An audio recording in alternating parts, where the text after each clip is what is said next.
head off one and stick me on top of the spine. Oh, please. Hey, Spider Cookie. You kind of interrupted the great intro here, so... There you go.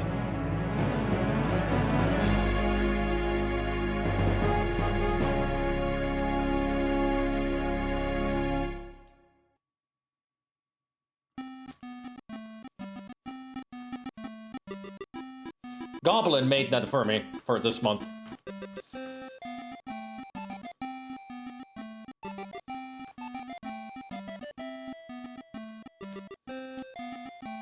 Yep, I just finished Police Quest 1, so now I'm going in for Space Quest 2. Vohaul's Revenge. Also, hey, Stealthy Column. And hello, all raiders, of course. What were you up to? What game were you playing?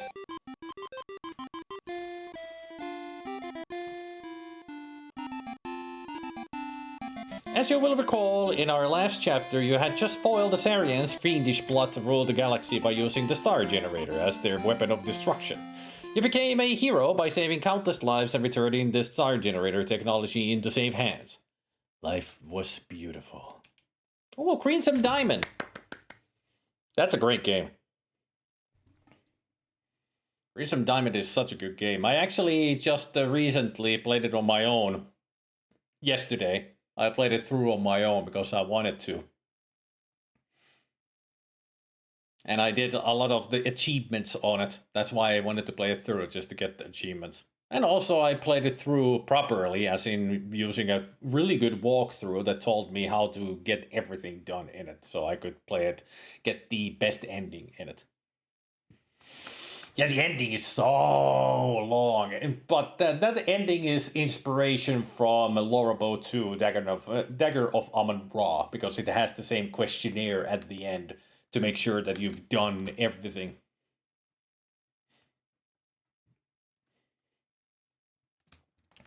Be talking for over 8 hours straight. But heroes come and go, and people soon forget. Your celebrated herodom slowly fades, leaving you, once again, a janitor. The promotion to head janitor was no consolation, especially since you were the only member of the janitorial staff. Nor was the transfer to Orbital Station 4. Sweating like a pork beast in a pressure suit while relocating space debris in zero gravity just wasn't your idea of a good time. Life sucks. Again. Hey, Asp.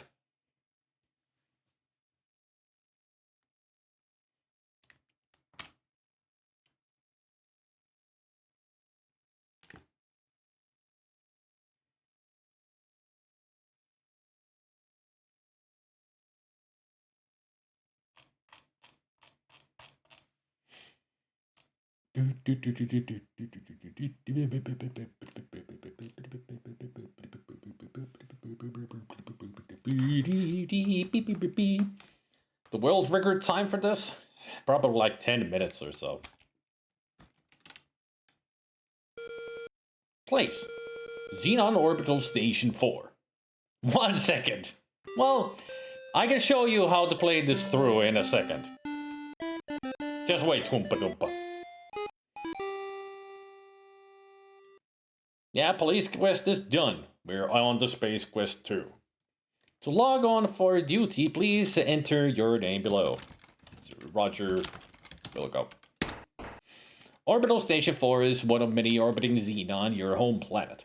It is a transfer point for travelers seeking transportation to the various planets in the Ernon system. As we begin this chapter of our story, we find you, Roger Wilco, ace janitor, doing what you do best. Sweep, sweep.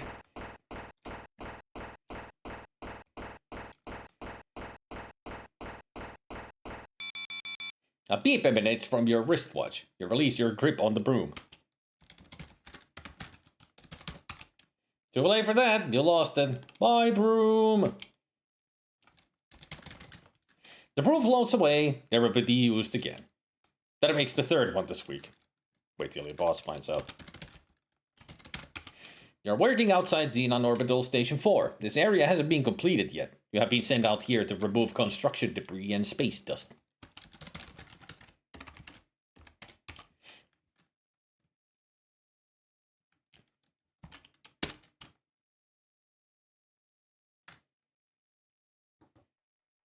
Roger, Wilco. Get in here at the double. You got a mess to clean up in shuttle, which just returned. One of the passengers got space sick on the way down. Besides, you should have been being done up there an hour ago. Get a move on! With that, the image disappears. Sir, yes, sir. Sir. So this is how they treat heroes. This is how they treat a janitor. It's Roger Wilco. He's an idiot.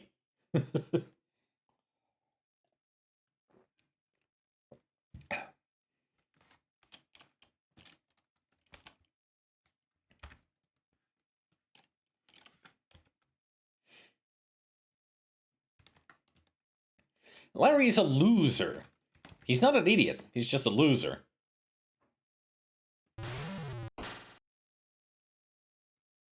You're whisked away to the airlock chamber.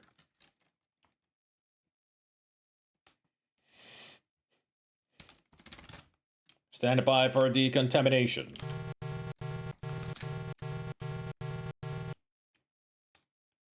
Decontamination complete. This is the airlock chamber. From here you gain extra vehicular access. Spare suits hang on the back wall. Some lockers are mounted on the side wall. You're dressed in the standard issue excursion garment.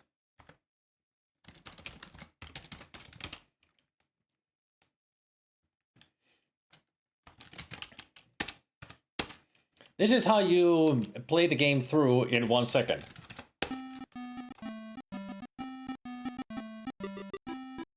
Congratulations! You're the most bitchin' adventure game player in the world! No, make that the entire universe! While all those other silly saps struggle and toil through puzzle after puzzle, you have found a way to cheat yourself to the end. Is it better or great or what? 255 out of 250. 5 extra points, baby. I'm the best.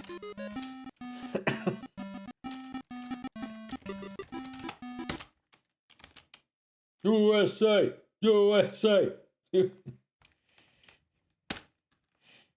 Yeah, if you type cheat, it's an Easter egg that you instantly win the game. With 5 extra points out of 250.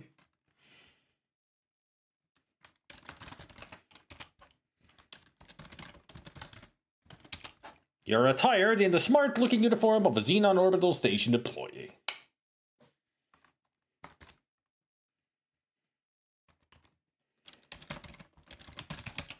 The lockers are all closed. There's nothing too interesting about them. Says you. You need to get closer. You barely peer into the locker to find a Kubik's Rube puzzle and your athletic supporter. Okay. Okay. This is your athletic supporter. Without close inspection, you notice it to be well used. Ew. Athletic supporter, aka jockstrap. The Kubik's Rubik puzzle has made you look stupid more than usual.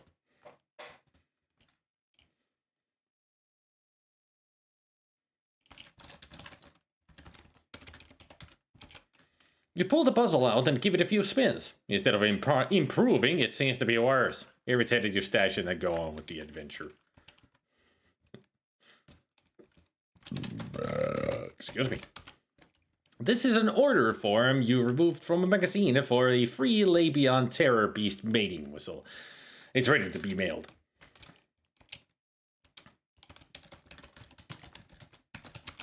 The dialect translator is a small device. It is on. I like it that we actually have kept it from the first game.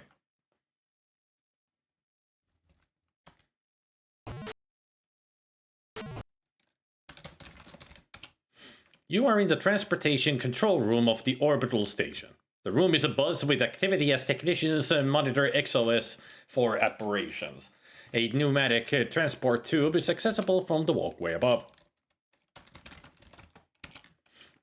The pneumatic transport tube is accessible from the walkway above. The tube is made of plexiglass with the transporter inside it. The physical principles involved are not unlike those with transport a spit wad through a straw. So pretty much, this is how you travel in the future.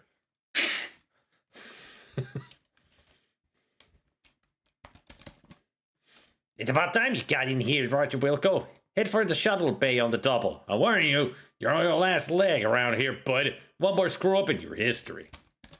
He then orders the transportation officer to send you directly to the shuttle bay and nowhere else until the job has been completed.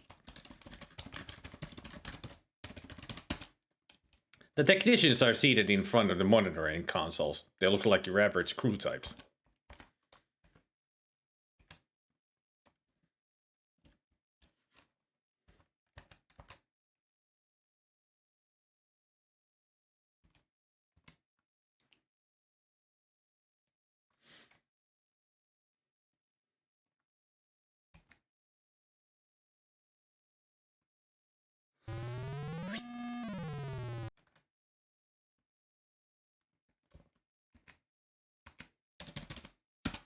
You are in the orbital station shuttle bay. A shuttle, fresh from passenger drop-off on Xenon, is refueling for its next trip.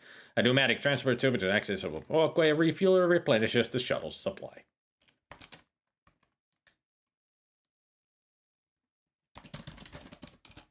The shuttlecraft is your standard 10-passenger short commute vehicle. It was primarily designed to ferry people and supplies between orbital stations, Xenon, and other orbiting spacecraft. I don't understand refueler. I don't understand paladin. No, the question is, what's a paladin?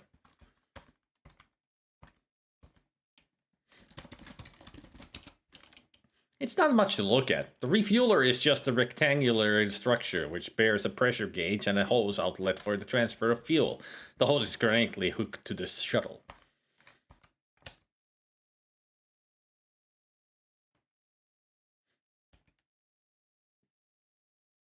You enter the shuttle and start sniffing around for the mess you must clean.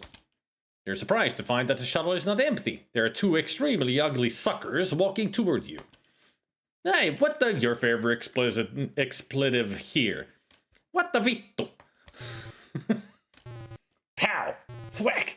Bink! Thud! Your protest is cut short as two interstellar ruffians proceed to thump you unconscious. Everything fades. The end. Time passes.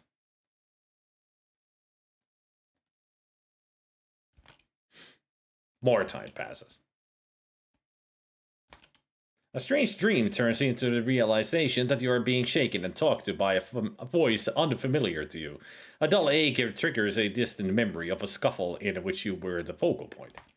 Upon awakening from your forced rest, it becomes quite apparent that you aren't in Kansas Xenon anymore. You find that you are being held upright and under physical restraint from both sides by, you guess, the galactic goons you met on the shuttle. As you try to struggle free, you notice that your hands are tied behind your back. As the eyes dial into focus, you make it out an oddly disfigured being seated before you. A sagging mass of flesh that appears to have been human at one time, tubes and wires extend from his body leading to machines which keep him alive. Suddenly, his visage stirs and he begins to speak. Well, did we have a nice nap? I thought we would have to resort to drastic measures to wake you. Oh well. Welcome to my humble fortress, Roger Wilco. The name's Vohaul. Sludge Vohaul.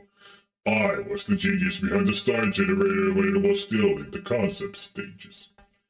It was to be my ultimate war weapon until some sissy-pants scientist decided it would be better used saving lives rather than destroying them.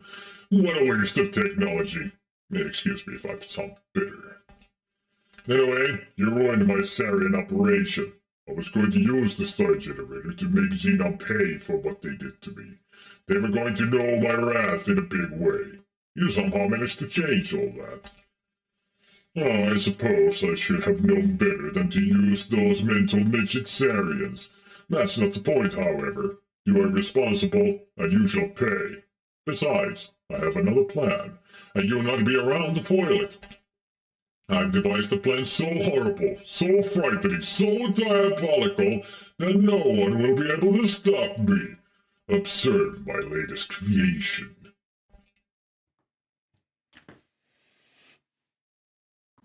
I intend to infest your planet with thousands of these genetically engineered door-to-door life insurance salesmen. I will at last reap sweet revenge from the scientific community that mocked me. My plan was to kill you, but I've had a change of heart. Get it? He peers down at the hoses protruding from his chest and connected to a life support system. Forgive me, I'm a kidder. Oh, Steve, you always was a kidder. I've decided I would get much more enjoyment watching you suffer. My associates will escort you to the surface of Lake Beyond, where you will perform many painful hours of manual labor in my mines. Be seeing you. An injection renders you unconscious. Your drugged carcass is loaded onto a shuttle. Upon reviving, you look through the viewing port to see Vohaul's massive asteroid fortress getting smaller. The giant dingleberry in space. Or asteroid.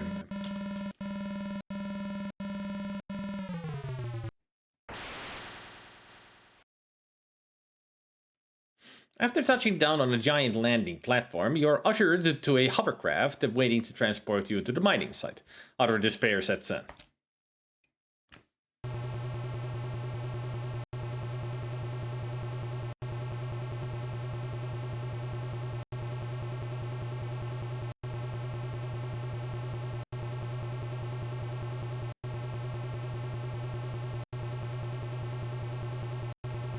It's like the sound effect is nodding off every now and then.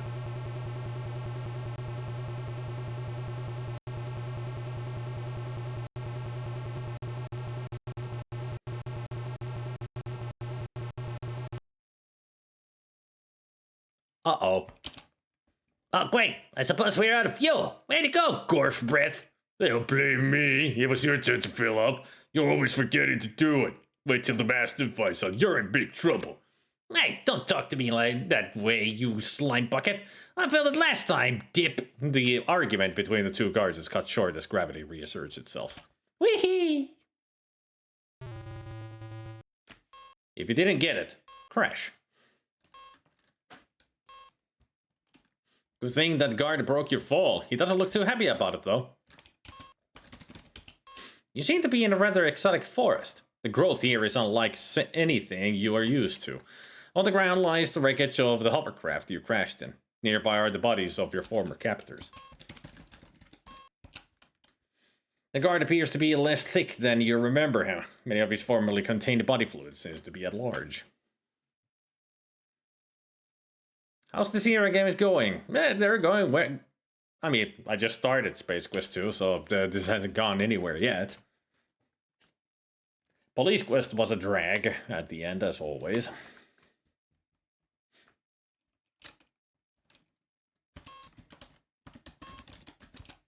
You search the grotesque body and find a small, thin magnetic card. It looks like a key card. You seem to recall seeing one somewhere in the past. Okay. Looks like your average key card.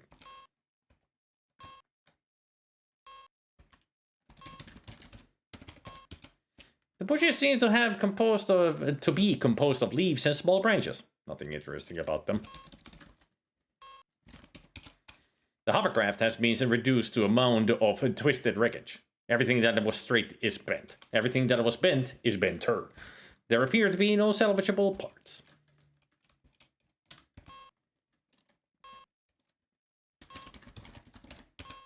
You press the button. The light goes dark and you no longer notice the high-pitched beep. Good. This guard's body has been fatally damaged by the fall. You search the grotesque body and find nothing.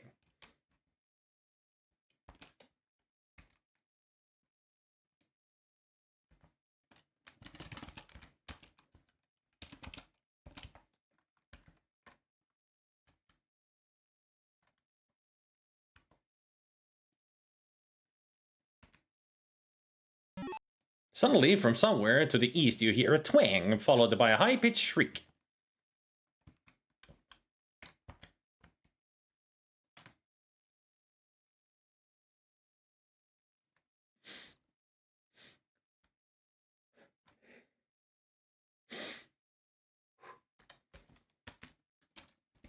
Hide. Say where?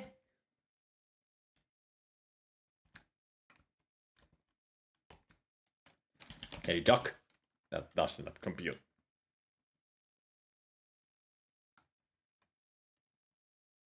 You hear something. It sounds not unlike the hovercraft you wrecked then.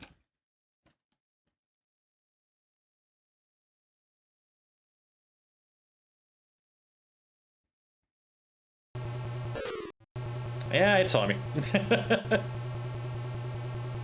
Drats! Vohaul's troops have tracked you down and passed sentence for your escape. Tough luck, eh?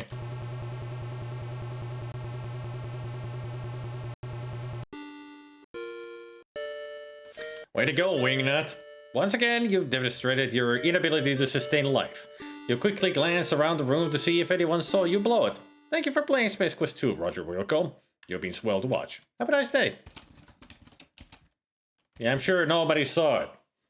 Especially the many viewers that I am currently watching me play the game.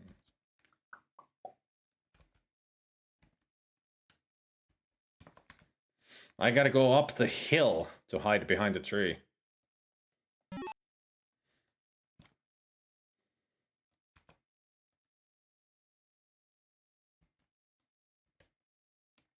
Like so.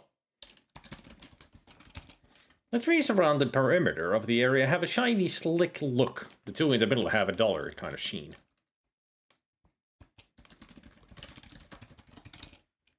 That does not seem to be in your sight right now. You're in a strange-looking stand of woods.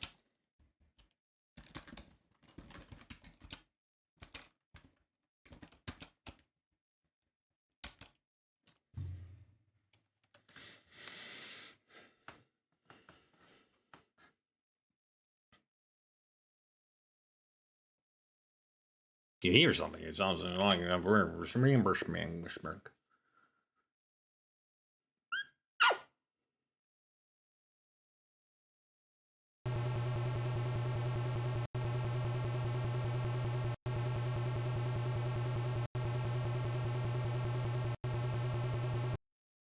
Whew, that was a tense moment. Vohaul's thug failed to spot you and is off to search elsewhere.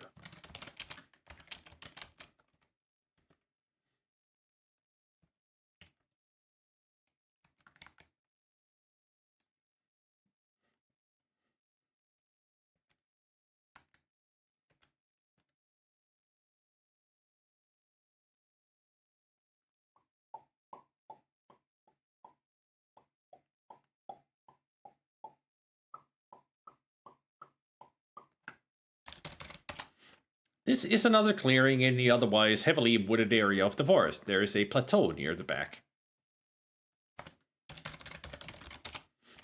You need to be closer. The mailbox looks typical for a mailbox. There's a slot, a tray, and a sign. The sign says Radical Express, but it totally, no doubt, for sure has to be there a while previously. Huh? But it's totally, no doubt, for sure has to be there a while previously. Definitely written by a surfer dude.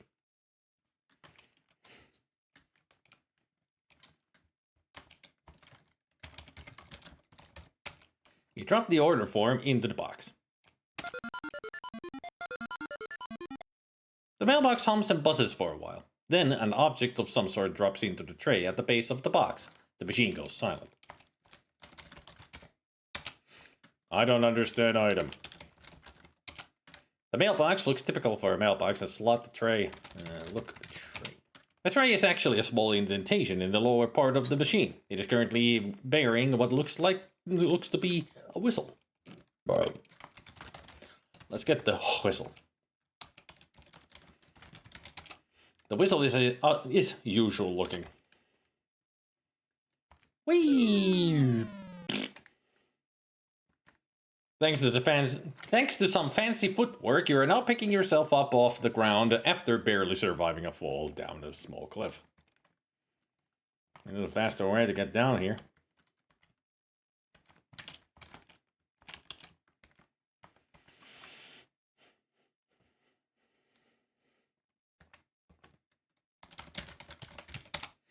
The ground looks like everywhere else, with the exception of some growths, which look like spores or pods.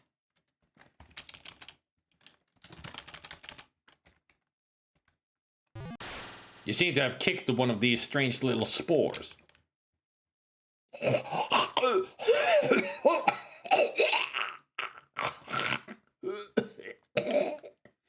Your kick caused some spores to open a spray of fine powder into the air.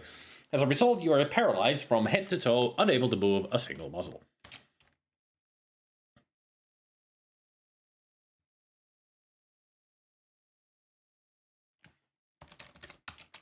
Due to paralysis, you are only capable of displacing air.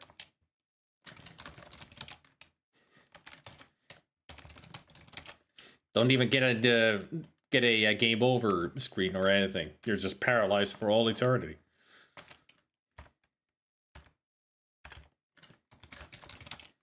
You take possession of one of the spores, being careful not to mistakenly break it open. But it's science fiction, Ben again. These are space spores. What do you know about them? This is one of the unopened spores.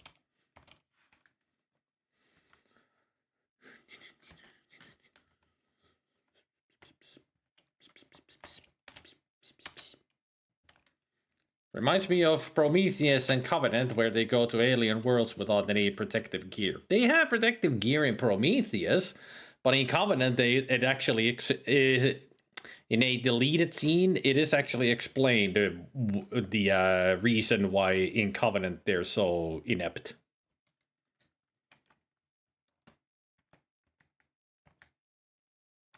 Or maybe it was the book tie-in or something. But there is an explanation why the people are so bad in Covenant.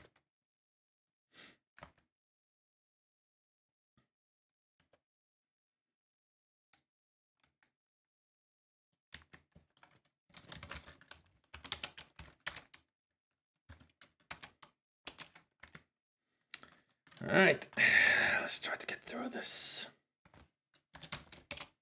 You are in another clearing in the forest. This one seems to be occupied by a type of growth you are not familiar with. It appears to be some kind of overdeveloped root. There is a pulsating growth near the middle of which is connected to several meters of root-like appendages. I'm sure things will be just fine. And there.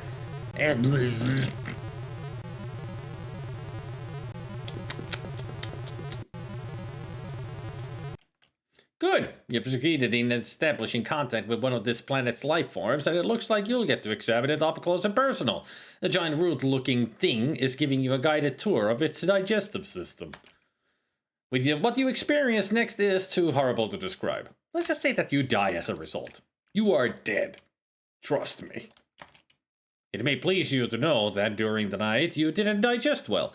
For a while, gastric distress made it extremely unpopular with the other brute monsters.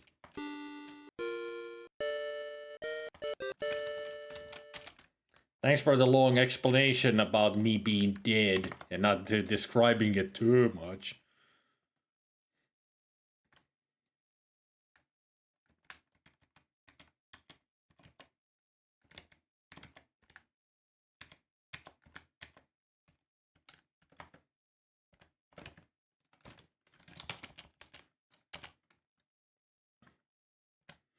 I love the horror of him being liquefied alive. It's like how the people die in the Blob movies. Before you get to me.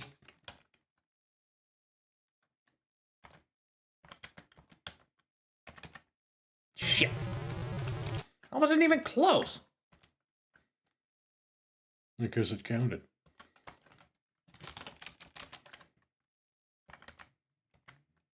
Jumping is only in King's Quest.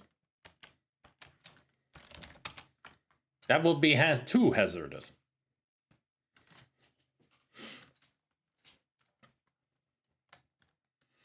It would have been good if the important scenes in Covenant had to be in the movie and not elsewhere. Yeah, but they were rushing Covenant or something.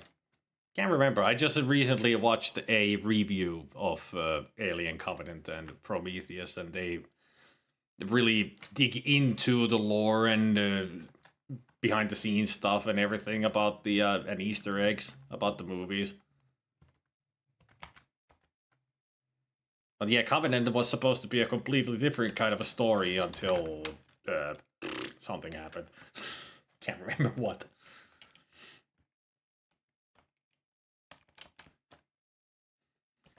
Now we go this way. Yep.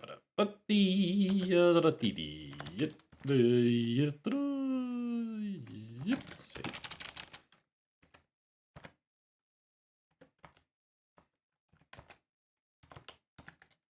Here comes the hardest part, in my opinion, getting through this arch.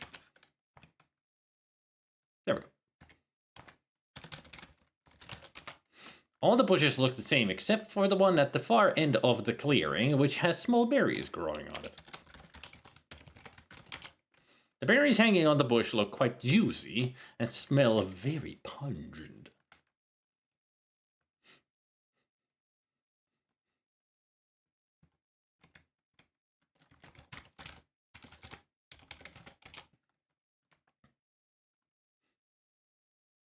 You snag some of the odoriferous red berries. The strange red berries pack a very pungent aroma.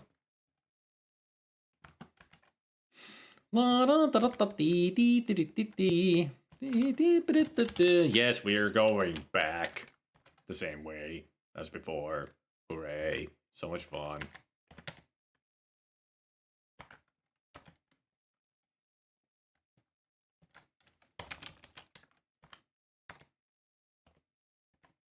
Yes, you seriously have to walk the same way back.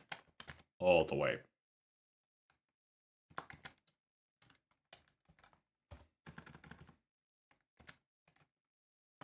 Damn it! Whoop. Too far.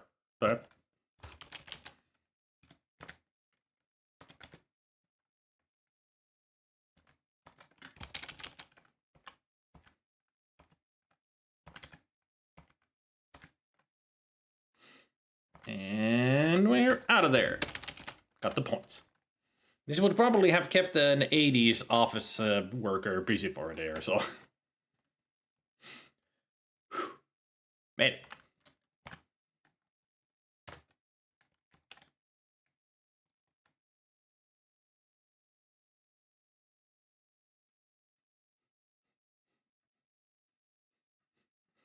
The foliage here is much too dense for you to pass through. All right.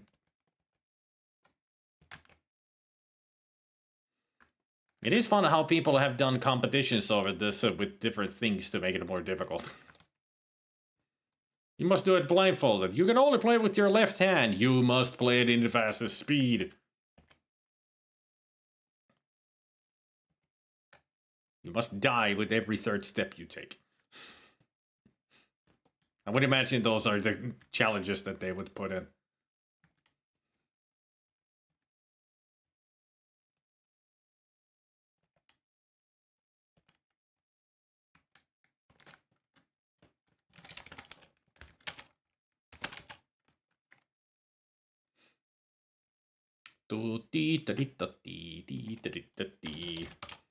You are standing at the edge of an eerie swamp. You can hear the croaks and the moans of swamp life, none of which you are eager to encounter. I've gone too far. I need to go down and east. That's a different location.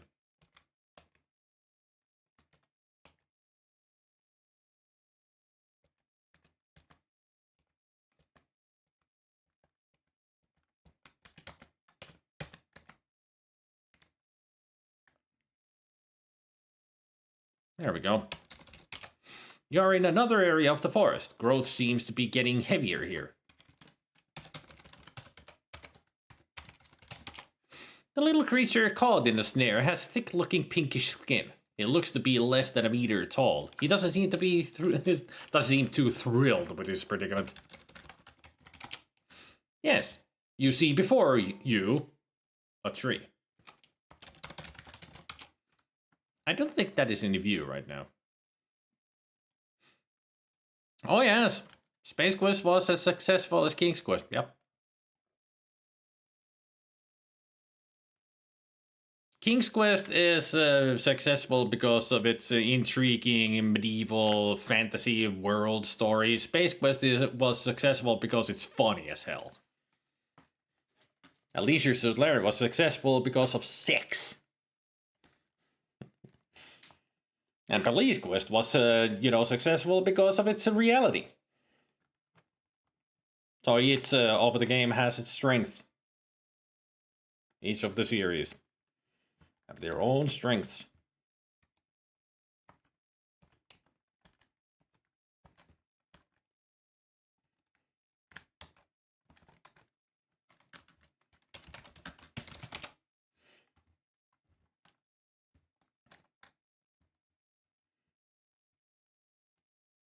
Before disappearing through a tiny hole in the brush, the little creature gives you a long glance.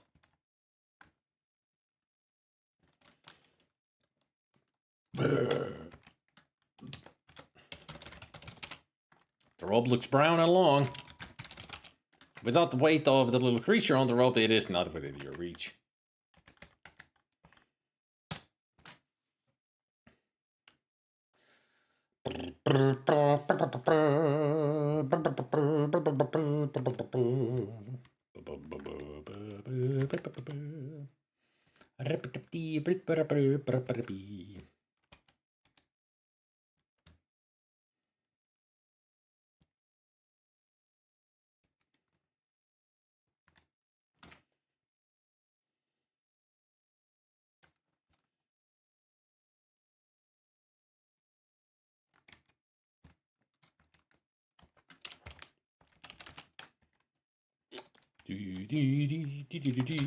Yuck.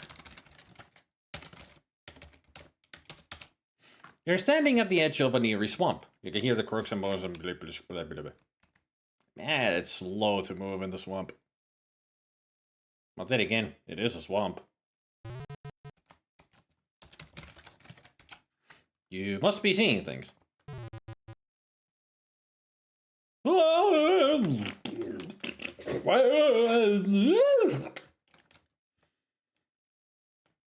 You feel something slimy clamp down on your leg and pull you beneath the surface. You struggle in vain to free yourself. Unfortunately, your desire to breathe results in the intake of a large quantity of swamp water. If the lack of oxygen hadn't killed you, the taste of the putrid water would have. You're dead. Better luck next time, Roger Wilco.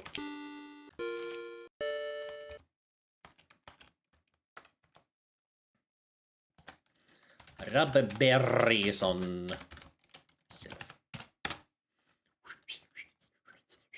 You rub the berries all over your body. You now smell like a walking ammonia inhalant. Yuck.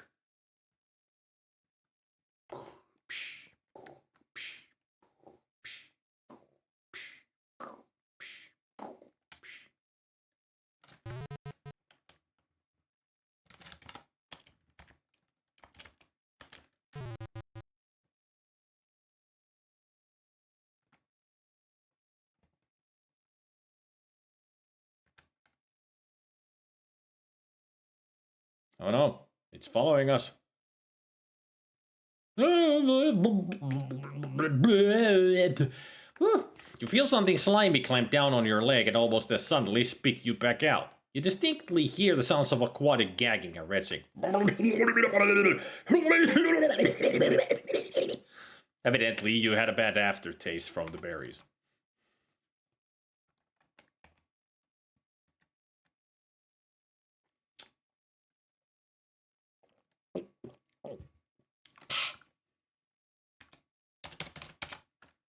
You are hip deep in swamp. Murky water surrounds you on all sides. A few slimy trees reach from the quagmire. Gurgle, gurgle, glop.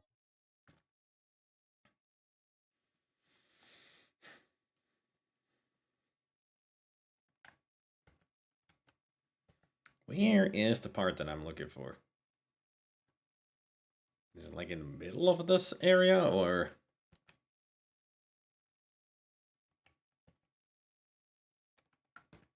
You have stepped into a deeper area of the swamp. You are forced to swim. There we go. Take a breath. You take a deep breath, filling your lungs to near bursting, and head for the depths below.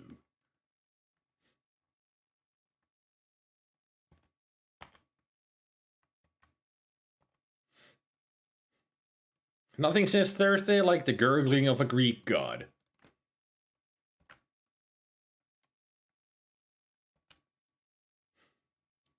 Roger really has a weird way of swimming, don't he?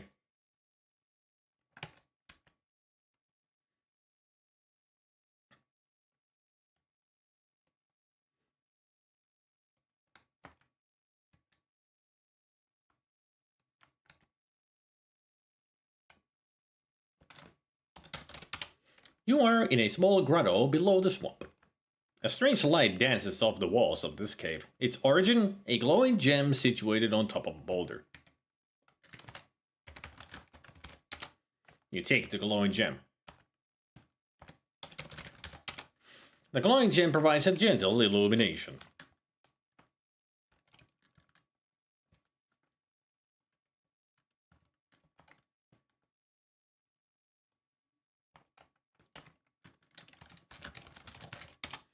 Once again, you wisely take in a load of air and head below.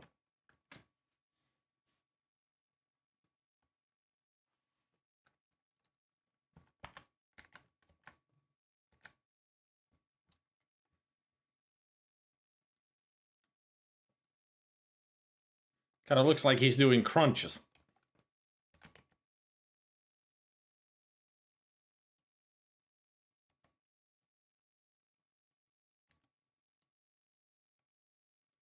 Now he swims like a frog.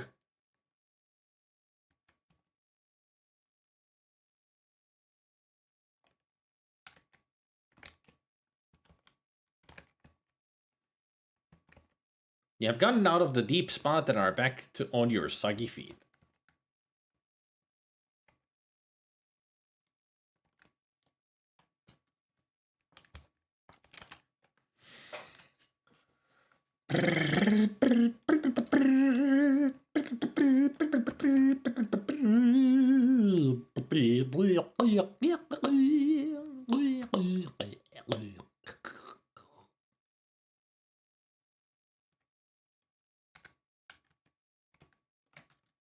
Phew.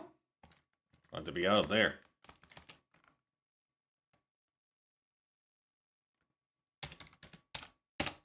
You are in a lightly forested area. A large fissure nearby seems to lead it straight down. The fissure appears to be very deep with sheer sides. You can make out no detail as it darkens towards the bottom. This tree is dead. The bark must have fallen off years ago. It bears no foliage.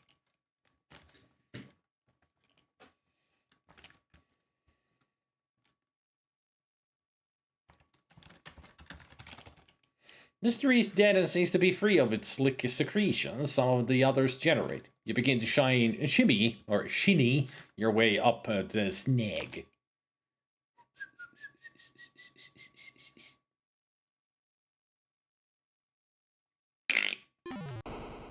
Ugh. Holy log jams, Batman, you almost ate the big one. There we go.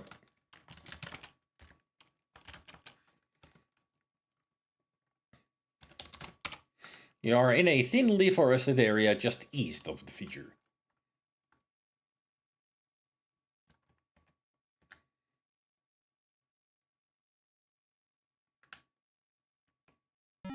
What? Darn it. I skipped text. Cannot skip text. So I'll have to just wait. I was trying to look at the trap.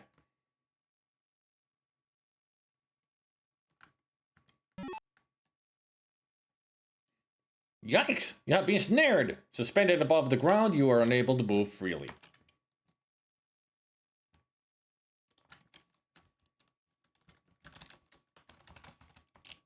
Not right now.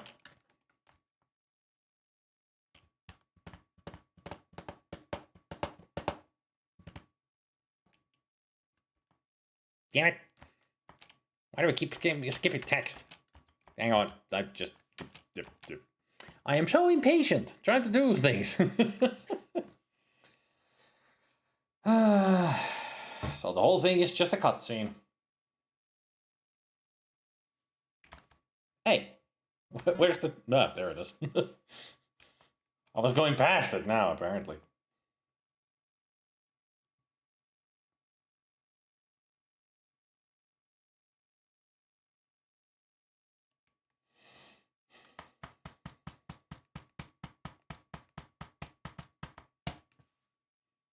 After a while, the cerebral fireworks begin. Capillaries begin to burst under the strain. You pass out. Once again, time passes. And then some more time passes. While unconscious, you have the strangest of dreams. You imagine that your name is Larry. You are wearing something known as a leisure suit, apparently made of 100% synthetic materials and proven to generate large amounts of static electricity. While prowling a locale known as the Land of the Lounge Lizards, you spend your time badgering women of the area to participate in bizarre mating rituals such as... Just then, consciousness begins to creep in. Your head begins to clear and you realize that you have been imprisoned. Your captor appears to be that large oaf sitting near the fire. You're in a well-hidden clearing. It is surrounded on three sides by large and smooth rock formations with brush to the north. A cage is below one of the formations. You're currently at it. In the center, a campfire burns. One has to wonder about the purpose of a fire during a warm day such as this. A rope sits on one of the boulders. A large beast is nearby. The hunter looks hungry.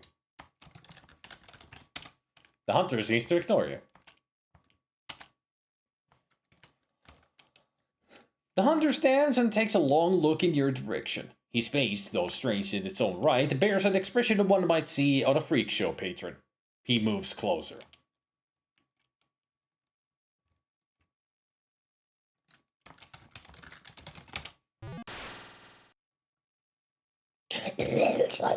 Upon impact with the ground, the spore opens and spews its dust into the air. The hunter falls to the ground paralyzed.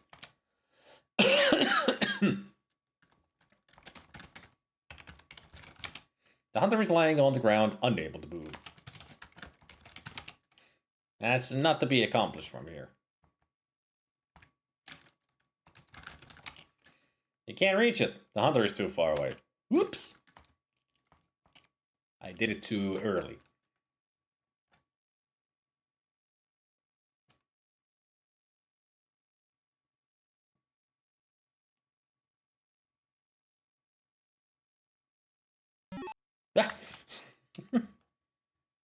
Because I'm using a walkthrough suite.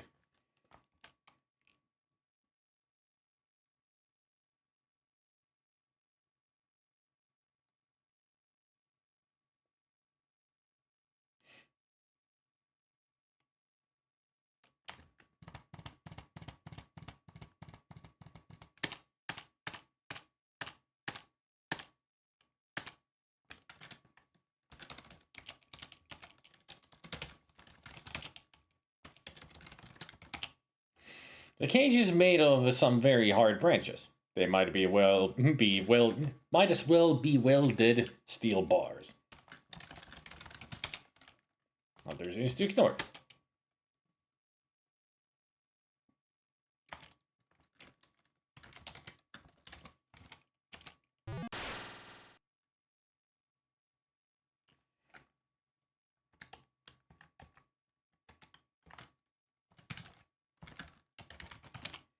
You search at large, not to mention uncleanse the body of the hunter. You find a key which might unlock the cage. Other than that, you find only a few assorted parasites clinging to him. Ugh. You reach through the bars and take possession of the key. You slip the key into the lock and give it a turn. The lock snaps open. You open the cage door. Ta-da! You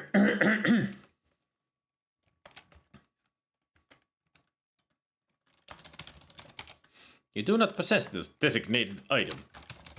Now you do have the rope. It's a relatively short rope made from rough hemp. We're gonna need a lot more hemp before we're through.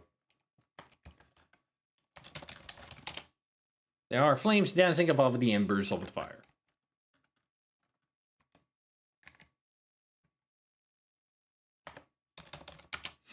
You are at the edge of a forest. The boundary is a sheer cliff at the east side of the area. In the distance you see a landing platform, possibly the one which welcomed you to this strange lush world. The landing platform, raised slightly above the nearby treetops, appears to be an active place with shuttles coming and going. The forest between the base of the cliff and the platform is densely populated with all manner of flora. The shuttle in the distance looks like it would be a nice thing to have right now.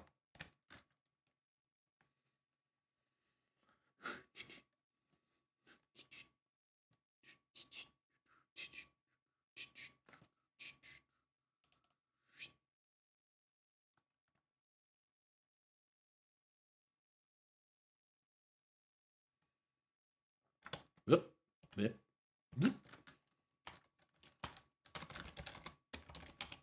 The log is firmly seated between the sides of the fissure.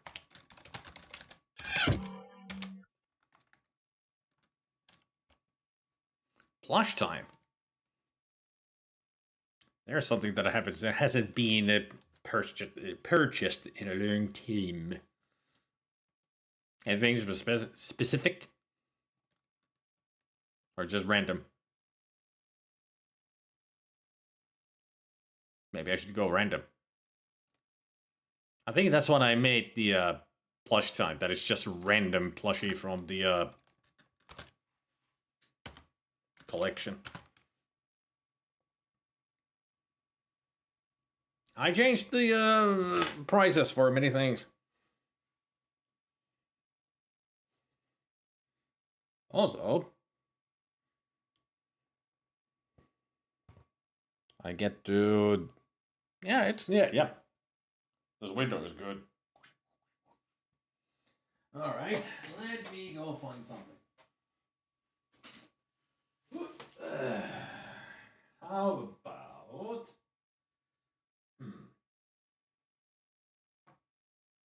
What have I not shown in a long time?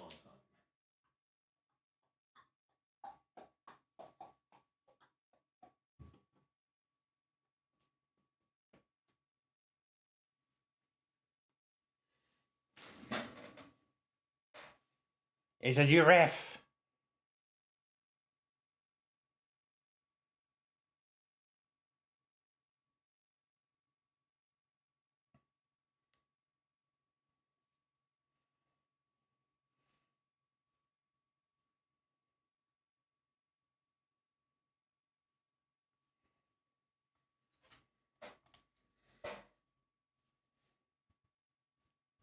And we got the little giraffe tail. Very fluffy.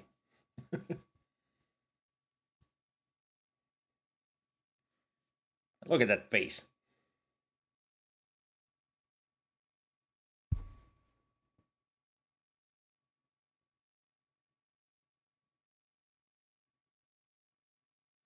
Hey, Lord John.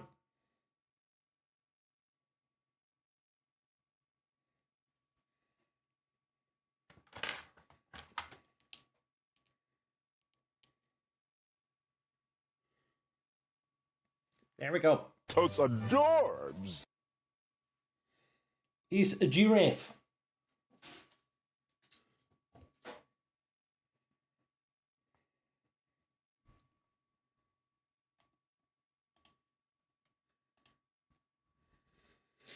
Alright, so now we're on the log.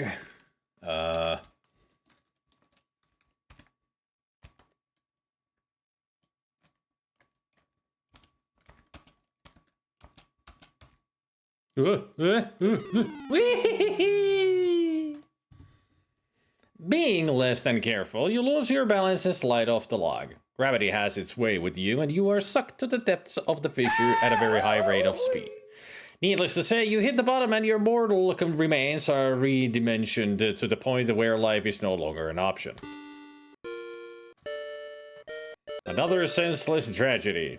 You can help prevent this. Vote yes on lobotomies for adventure game designers. Thank you for playing Space Quest 2. You've been most entertaining.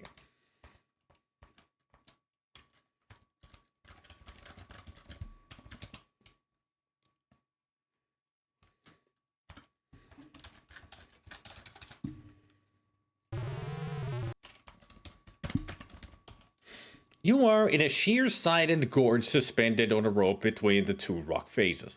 There's a mammoth member of the local fauna to the right. It looks to be in constant need of nourishment, hence the look being cast on you.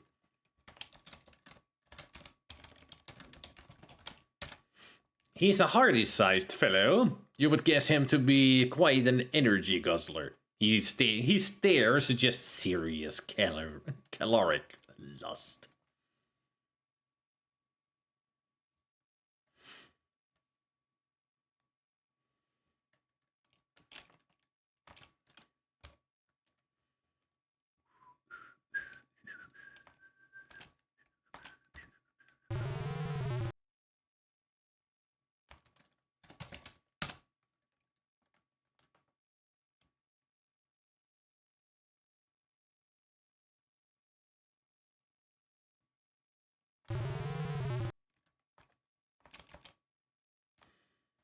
Swing away! Swing away! Tarzan, Roger.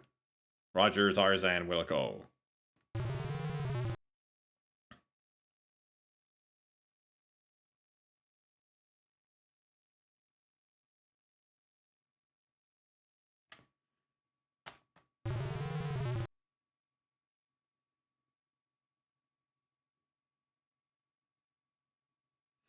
George, Roger of the jungle.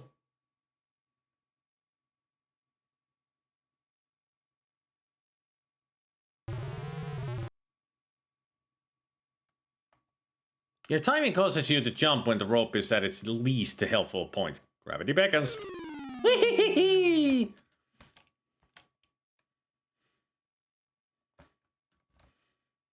I know it's late, but what?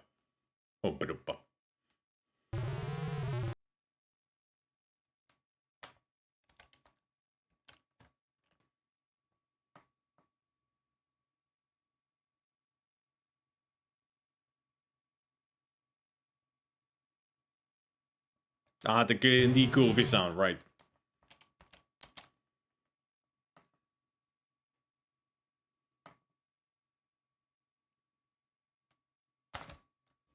Your timing causes you to fall. I was wondering if I let go on that side, the monster will actually grab Roger. Apparently not.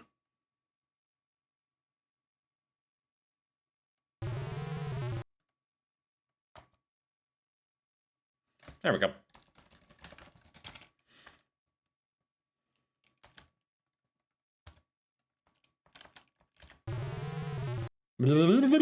To you too. Being as dark as it is in here, there isn't much to see. You do see light coming from the east.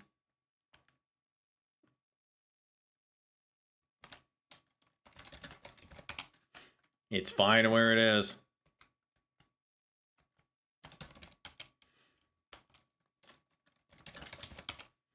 You take out the gem and hold it in your palm. The room is illuminated by its glow. You hear a small shriek and the sound of many footsteps moving away from you.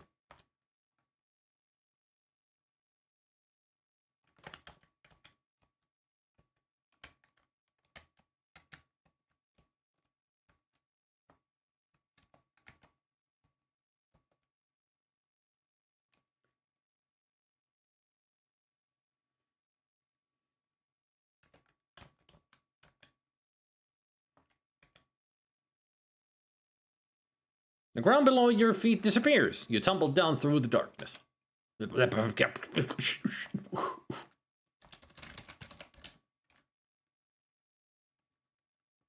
That was a rather spectacular entrance. All systems seem to be intact, though.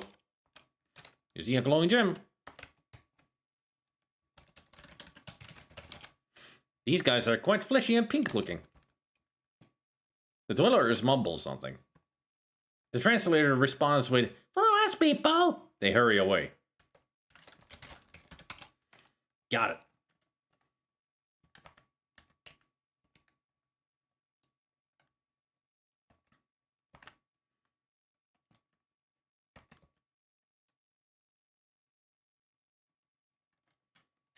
Welcome to our canyon! You look to be from out of town.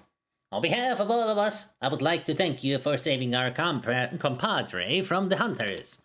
You are welcome to stay in the canyon as long as you like. When you are ready to leave, simply say the word and my assistants will show you the only way out for being off your size. When you leave, however, we must seal the exit behind you for our own protection. Goodbye, and good luck. Thanks. I don't understand thanks.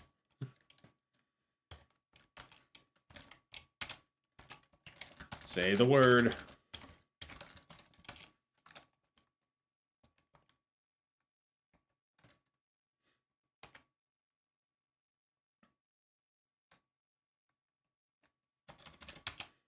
Nope, don't adjust your monitor. We have taken control. There is no light source in the vicinity. You couldn't see guano if it was pasted to your proboscis.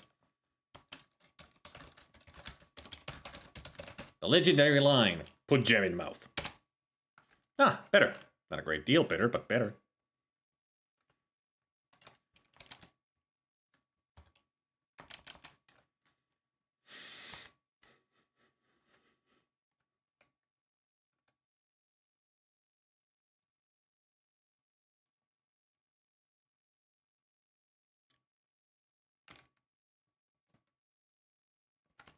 Suddenly, an inhuman guttural moan echoes through the narrow caves.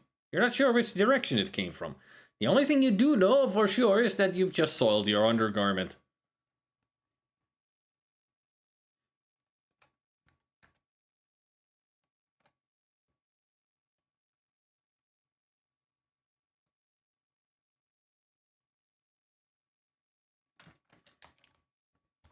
It's everybody's favorite. A maze.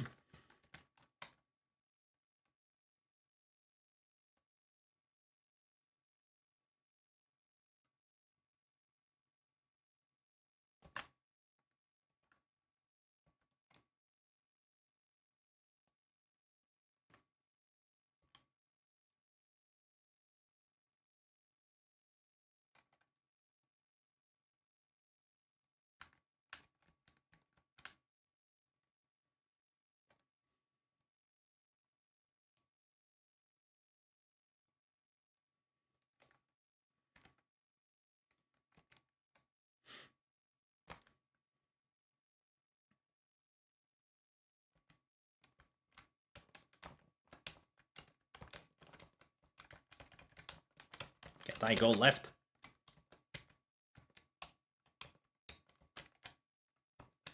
Why can I not go left? Are you sure it's left?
Alright. Nice of you to Put on your war paint. Did you know that I'm going to war against the Sierra games?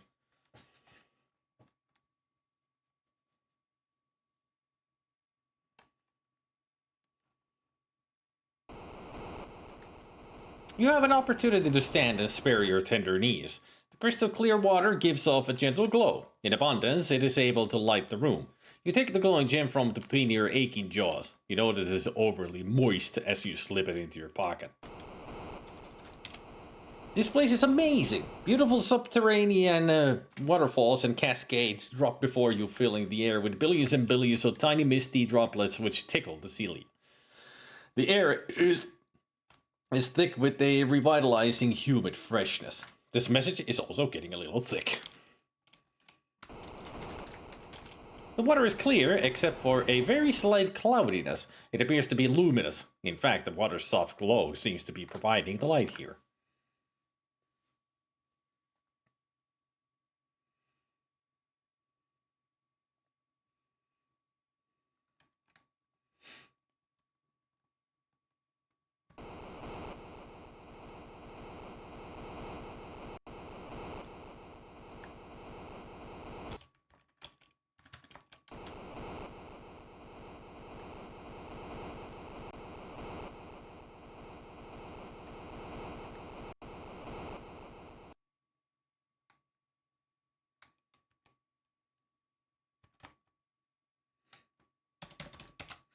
You're swimming in the swiftly moving water of this underground river. The river forks near the back of the cave. The glow from the water softly illuminates the room.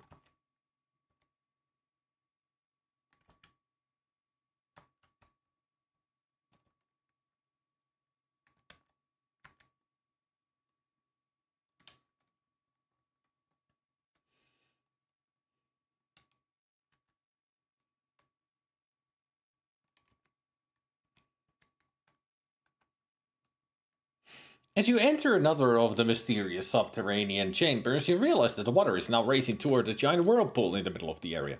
You're caught in a strong current, powerless to alter your course.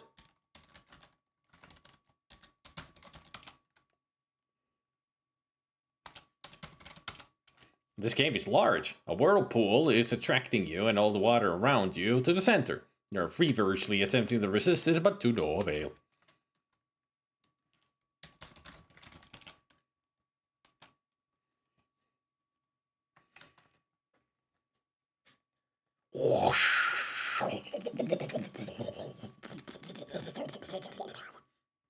Down the toilet drain. Your body is sucked down until finally you are able to resist no more and must yield to the overwhelming force. Weep! Splish. Jeez, that was quite a trip. Peering around, you find yourself back in the open again. You are in a pool. It is fed by a waterfall which spews from a strange rock face. An actual face, an ugly one at that, is carved into the rock. Must be hundreds of years old. The strange ugly face has a look of disgust etched into it. The waterfall streams from the open contorted mouth. It must have been carved by members of an early civilization. If this was their god, imagine how ugly the common man looked.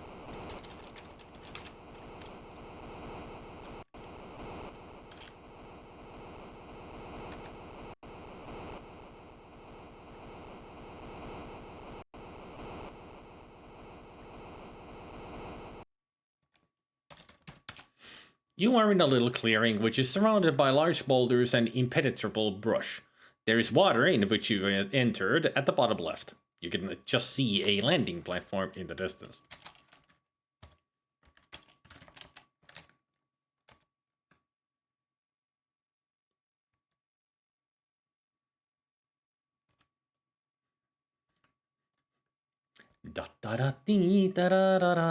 The foliage is too dense. Blow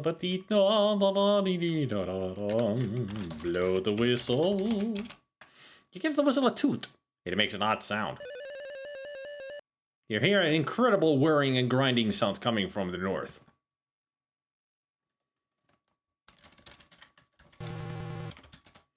Suddenly, a Labian terror beast buzzes into the room like a tornado, and he looks like he could do as much damage as one. The rocks in this region are all grey and fairly rounded. There appears to be nothing of interest about them. The Labian terror beast is spinning around like a tornado, and he looks like he could do as much damage as one.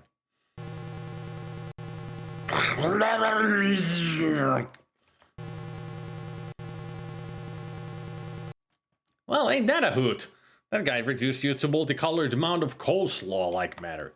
Better than a Mervco slice-o-matic. You are dead, however.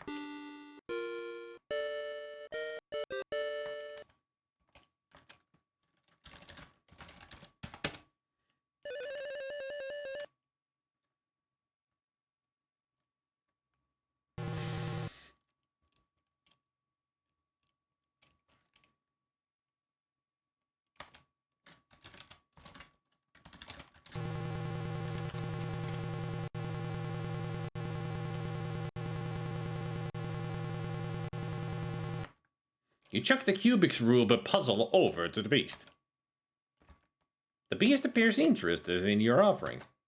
Curiosity gets the better of him and he reaches down for it. He seems quite perplexed by the puzzling plastic polyhedron.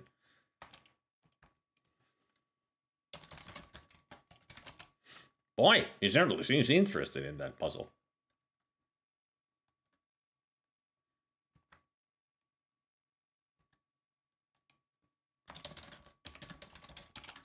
There seems to be a nice cleanly bored shaft running through the boulder. You pick up a small rock generated during the Terror Beast's grand entrance.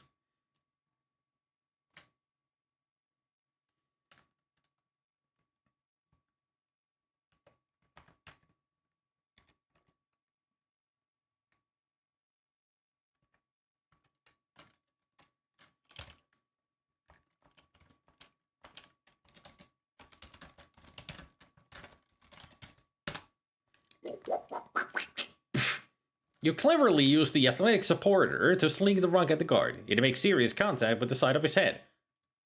We like the way you think. He drops like a lead parakeet. The ripe thud of impact is momentarily sickening. He's perfectly still.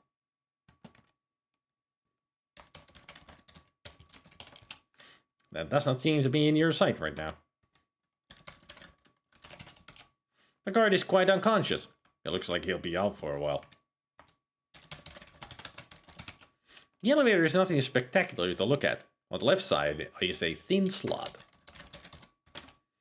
It's very narrow.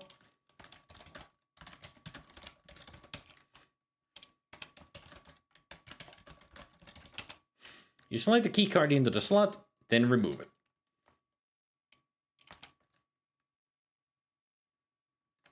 As soon as the elevator door closes behind you, the platform on which you rest begins to rise.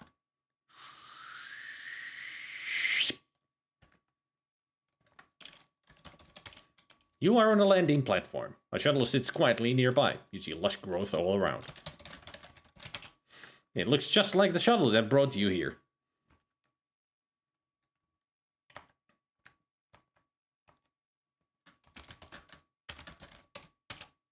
You recall from when you landed, the entry hatch being on the rear left of the shuttle. You have to move a little.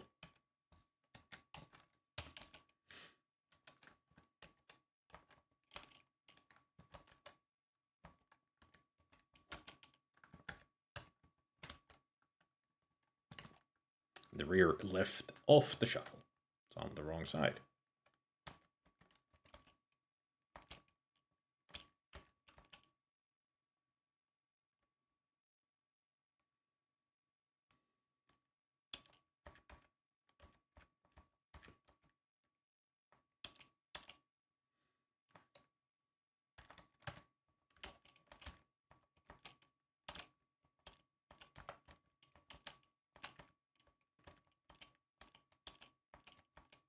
You open the hatch and head on in.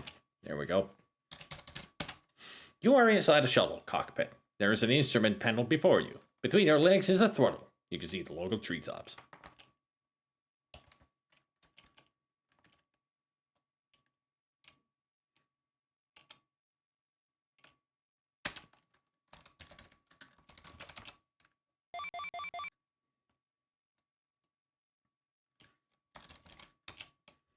Everything looks automatic. The panel is loaded with clusters of system status indicators. There's a power button, an attitude dial, and an ascent thruster button. A monitor glows on the left third of the console.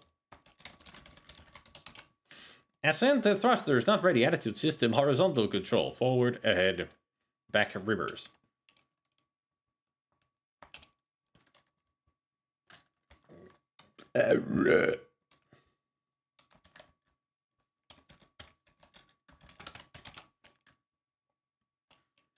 There is no horizontal control until minimum altitude has been achieved.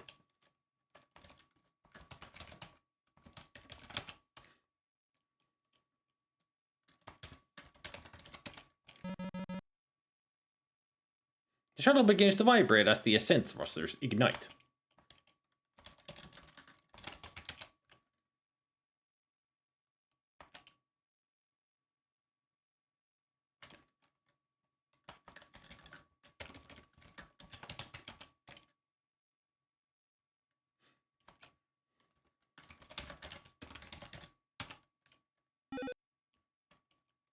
The attitude dial is now set to VAC.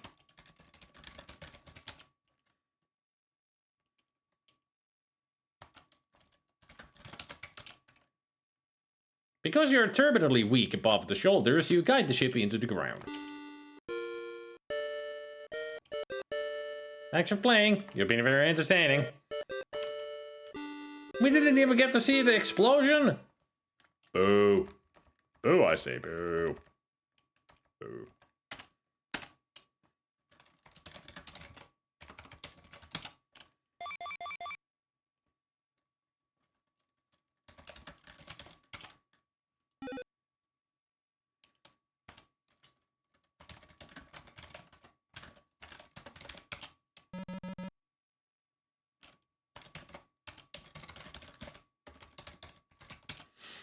Ascent thrusters ready. Attitude system. Vertical control. Forward descent. Back ascent.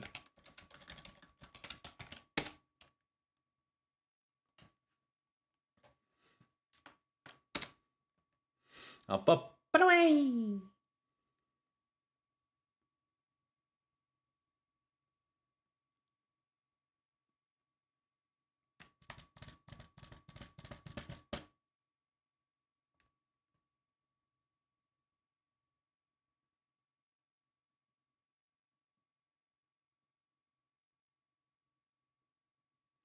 You're off the planet. Good work, Roger Wilco.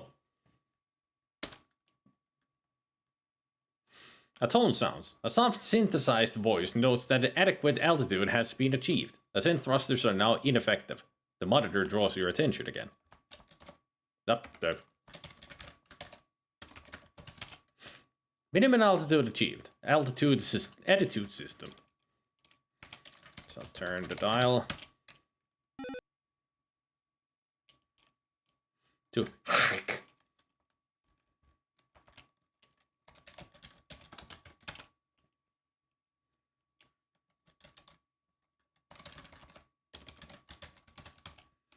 At this point, it will yield no important info.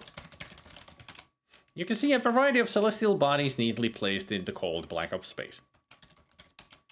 Everything looks automatic. And does not appear to be here to view. The screens are suddenly splashed with the incredibly horrible image of Sludge Vohaul! Hello, Roger Wilco. I've been waiting for you. Once again, my subordinates have failed me. Anyway, it looks like you'll be visiting me again soon. Don't bother trying to pilot the vehicle. I have taken control. You'll be arriving at my command post shortly. I anxiously await your arrival. He closes with a chilling...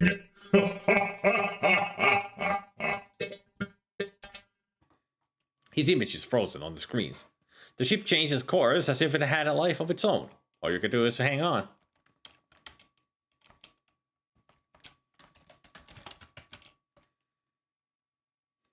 As Vohaul stated, nothing works.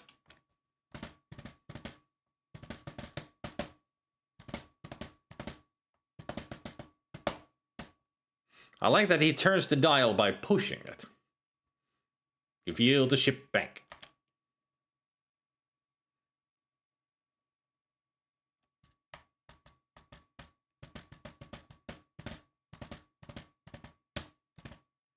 There's the giant dingleberry in space.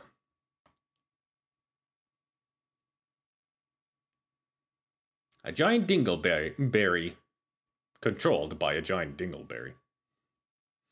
Through the window, you see your apparent destination, Vohaul's asteroid. Vohaul's hemorrhoid.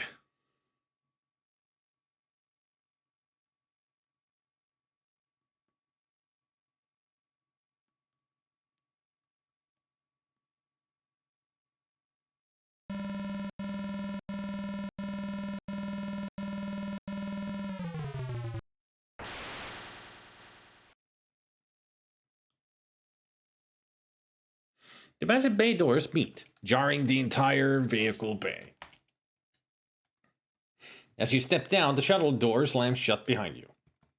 You're quite surprised not to find several Vohauls of guards waiting to greet you. You begin to ponder what the twisted scientist might have in store for you. You're standing on a suspended platform inside the cavernous vehicle bay, which has been carved out of the asteroid. Narrow walkways lead off in almost all directions. Watch your step. You can't tell me what to do. Ah! It's a short step to the end of the game for you. You're nobody, Epson.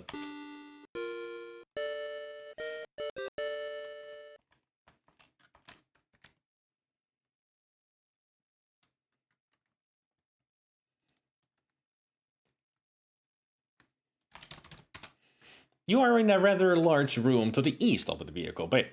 There are two elevated walkways here. One leads to an elevator in the middle.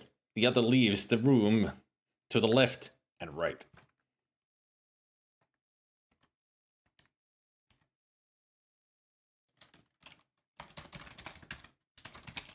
You're in a small capsule-shaped enclosure. Above the door is a digital readout which reads Level 1.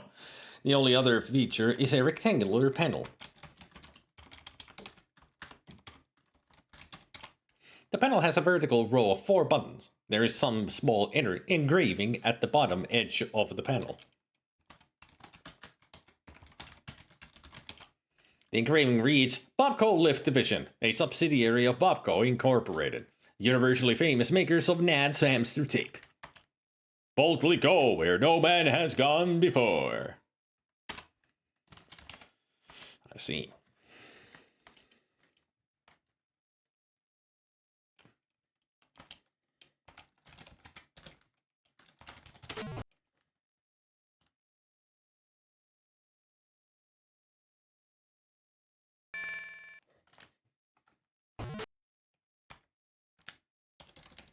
You have a funny feeling you're being watched. This section of hall dead ends. There's an elevator on the back wall and a camera attached to the ceiling.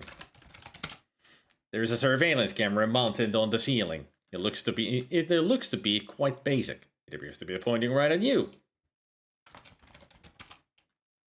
I don't understand smile.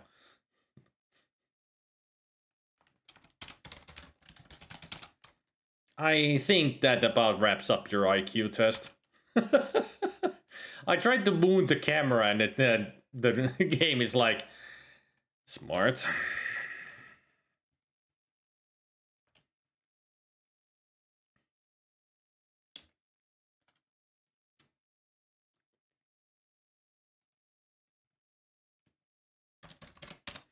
Except for some small windows, this area is much like all the other interior sections of the asteroid. All you can see are billions and billions of stars. Stars? Stars. Stars. You are in a tubular hallway. There's a door on the side wall. The door is closed. There's a button situated next to it. Oh, sure, like you've never seen a button before.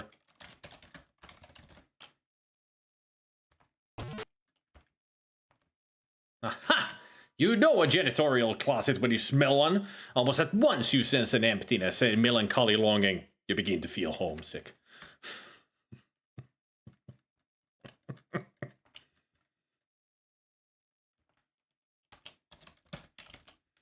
It's quite dark in here. You do find a plunger, though, however.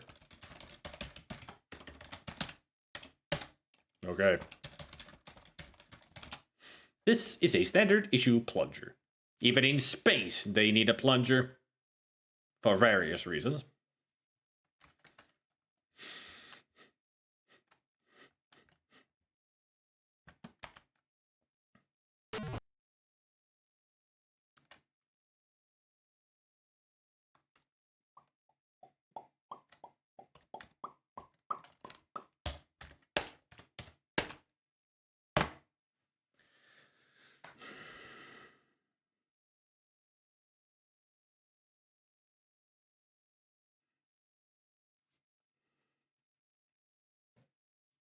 Never had a chance to use a plunger. I've used the plunger once.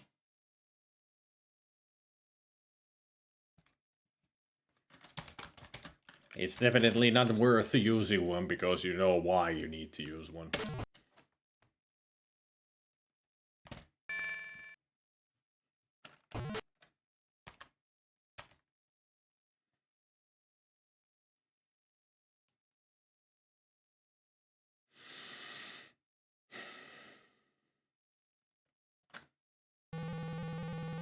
Uh-oh.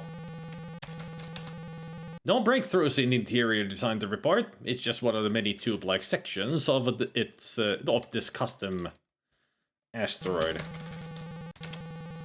There's an automated floor waxer moving down the corridor. The name plaque reads the Delito Buffmaster, another fine product from Helmet Master Enterprises. Oh, you're so cute! Let's make a... I was just trying to make friends. It looks like you have been formally introduced to the floor waxer. You now consist of a very thin yet glossy floor covering. Too bad. You seem to be making a relatively good progress.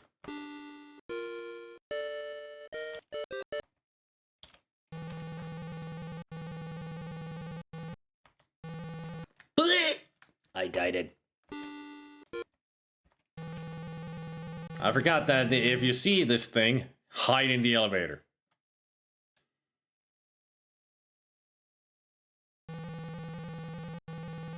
Yeah.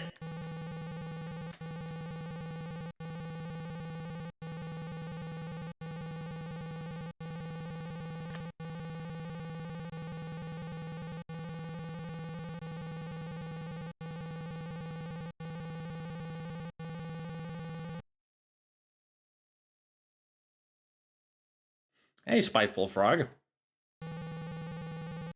Classic Sierra, every wrong action kills you, yep. No, it's the same speed as me.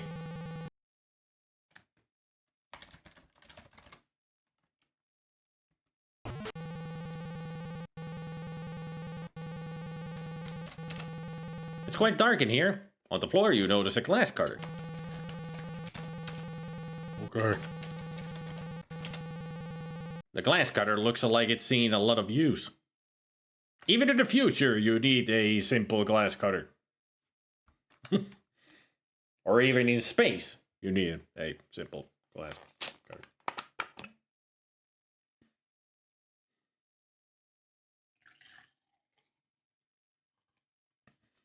Paper Luigi.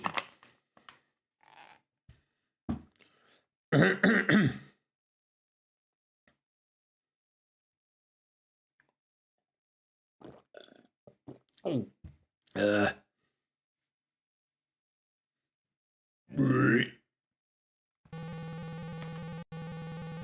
Paper. Because it's Luigi from Paper Mario. Pepper.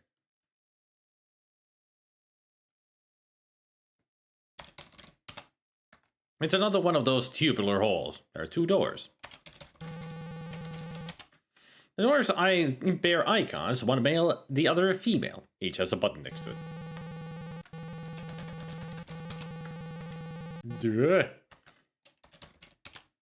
You have stepped into a porcelain palace of sorts. It is obviously a restroom. A place which, in an interesting fashion, serves to exhibit the physical diversity of the universe. The walls are covered in an easy-to-hose down synthetic material. Attached to them in various locations are devices designed to efficiently collect the waste products from the life forms which are able to physically match up to them. On the back wall are stalls. 3 of them are in use, judging by the various feet which showed beneath the stall doors. To the left are sinks. There are fixtures of many types scattered throughout the room, all designed to efficiently collect waste.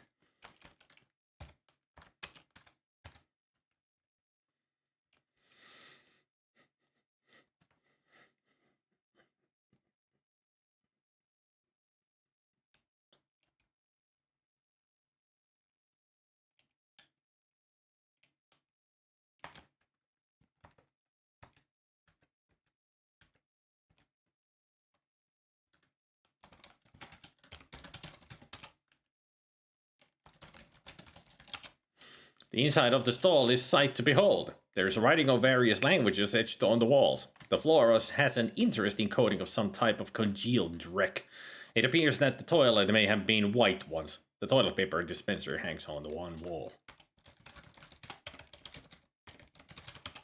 Okay.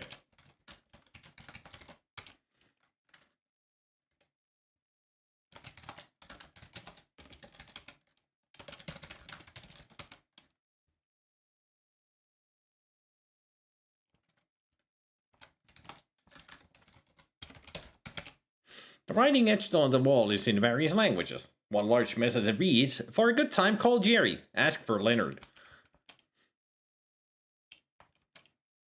Vohaul's mother wears stellar patrol boots. Beware, the tadpole master lurks. You were right, RD. Sierra is an alien outpost, and it certainly puts to rest some myths regarding superior life forms. Came in here to unleash a beast, just to find my colon creased. For a good time, call the Helmet Master.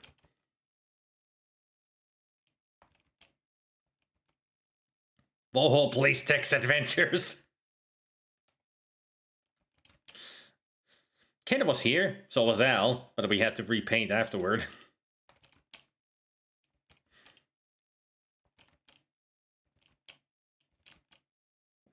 Sir Graham Gross dresses. Hey! Vohaul sucks! Straightforward, that one. Scott, is it done yet? Get out of the head and get back to work. Christmas doesn't move. Scott Murphy being the other programmer of the 2 guys from Andromeda.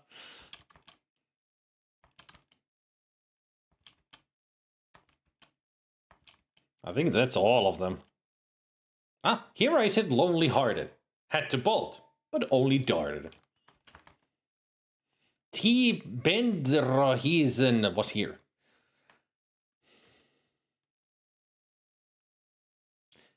T. Bendrahizen was here. All right.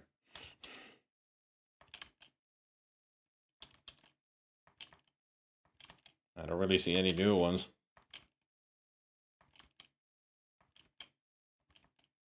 I think that's all of them. The sound comes from one of the occupied stalls, you think.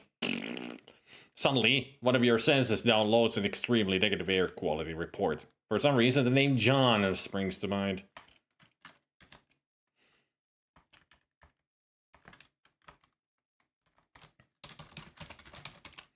There are pictures that get closer.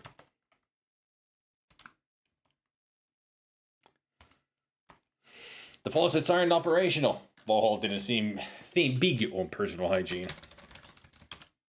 Darn, another pimple. It's due to one of them farting. Or Roger farting.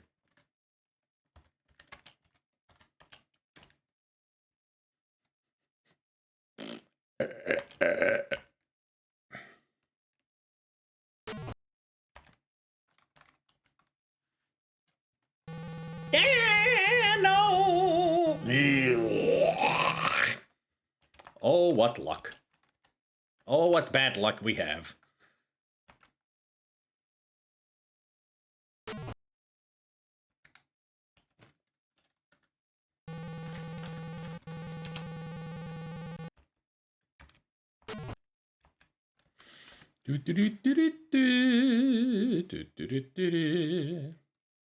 Ah, fucking son of a bitch ass prick. I need to go that way.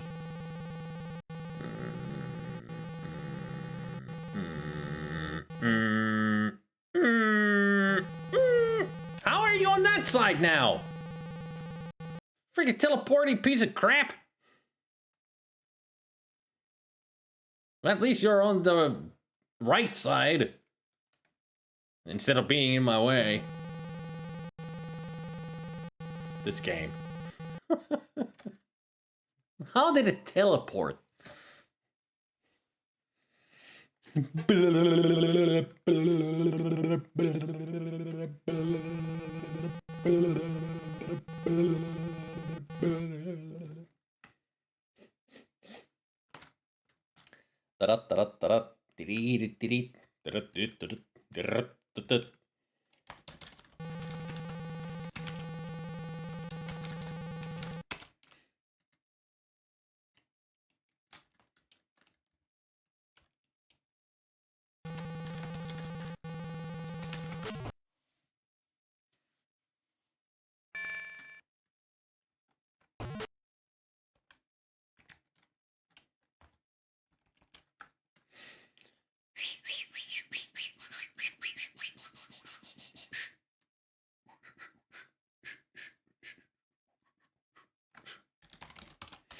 No breakthroughs in interior design to report. It's just one of many tube-like sections of this custom asteroid.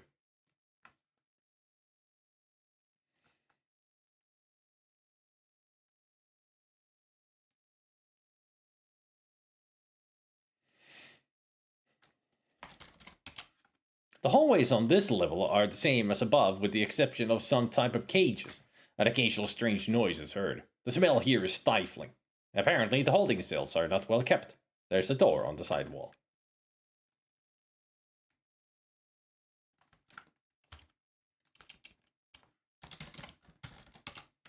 As is common in all periods of cage design, vertical bars of a sturdy nature dominate the design. They look quite impenetrable. One of them has some fur wrapped around a couple of sections of bar. Youch! You feel alarmingly dense. Apparently, you were a prime focal point for some aggression channeling by one of the cage creatures. Your compressed composition indicates that your attacker possesses considerable strength, a good guy to avoid in the future. Of course, you are damaged beyond repair, and the game must end. You have made quite a bit of progress, though. Don't start screwing up now.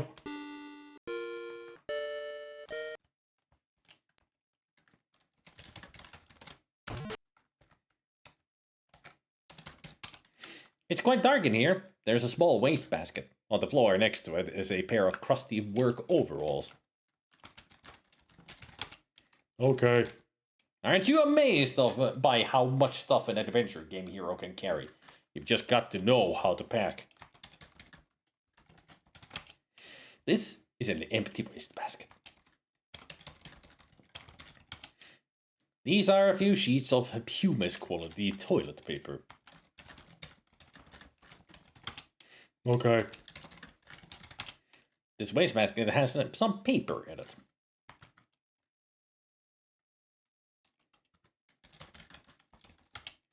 This key looks to be made rather crudely.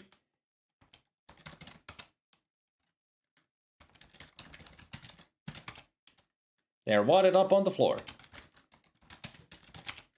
You pick up the 4 overalls. They are very small and quite worn out, not to mention filthy and of no use to you. You toss them back on the floor. As you set them down, something falls to the floor. There's a lighter near those. Okay. The sick lighter is almost empty. Hey, Razzle.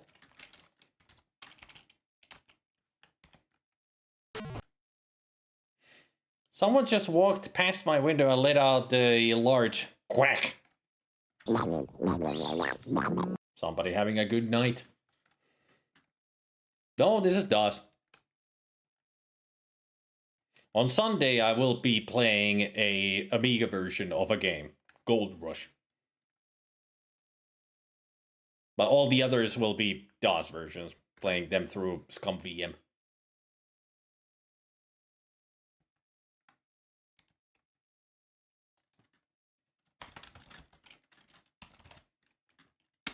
Same here.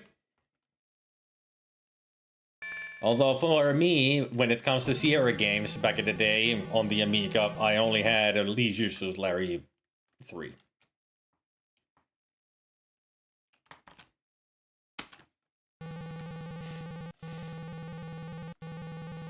I'm not supposed to be on this level. I just want to show you guys something that you can do as an Easter egg. A lot of people don't think about doing this, but it is something you can do. Moonstone is a great game. I've played it through so many times. Even on stream. The good old Sir fails a lot.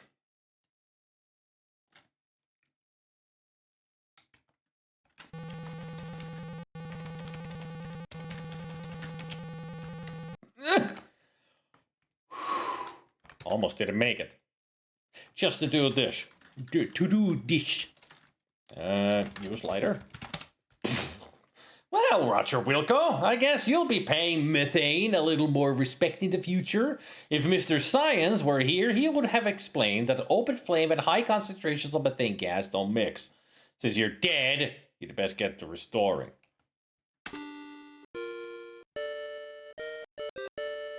Technically, we won because we blew up the asteroid. Hooray! Sacrificed for the greater good.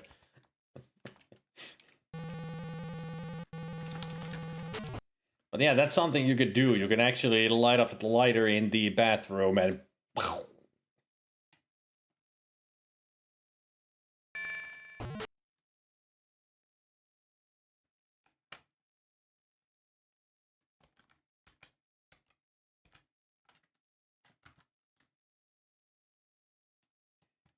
Big butt of poop.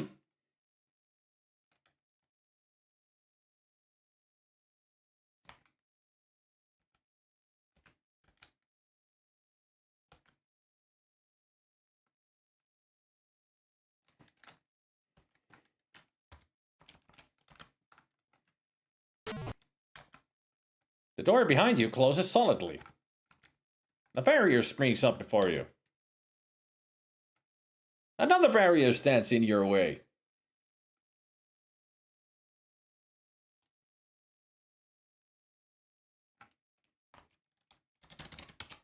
You feel the floor shift below you. It's moving to the left. You are in an attractive tube-shaped region of the asteroid. At the moment, walls, doors, and barriers seem to be surrounding you. The floor is moving. Beneath it is a brightly colored liquid. Is it?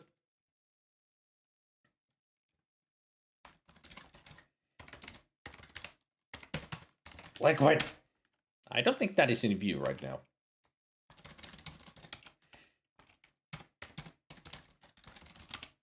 The floor is moving. Beneath it, what you guess to be a pool of highly lethal liquid. Let's go check it out.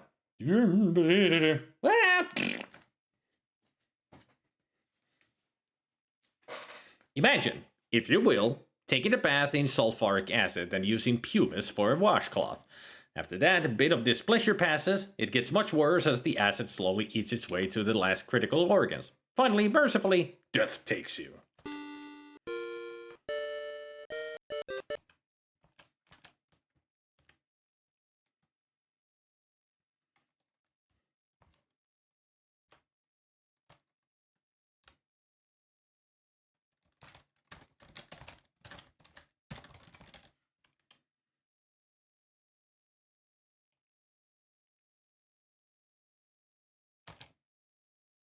Using formerly uncharacteristic creativity, you apply the suction cup-like plunger to the smooth metal finish and hang on for dear life. Once a janitor, always a janitor.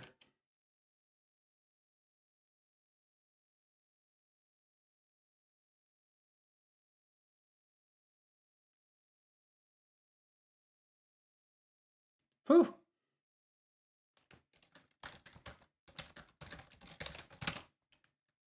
You release your grip and drop back down.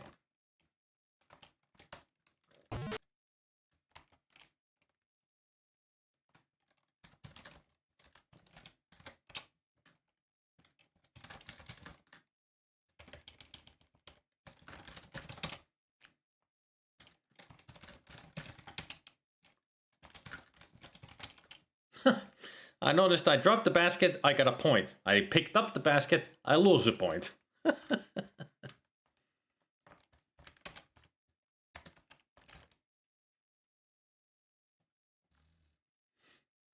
Ba-ba-ba-ba-dee, ya-ba-ba-ba-da. Dee-dee-dee. This section of the corridor is lined with wall bots. There's a door to the right.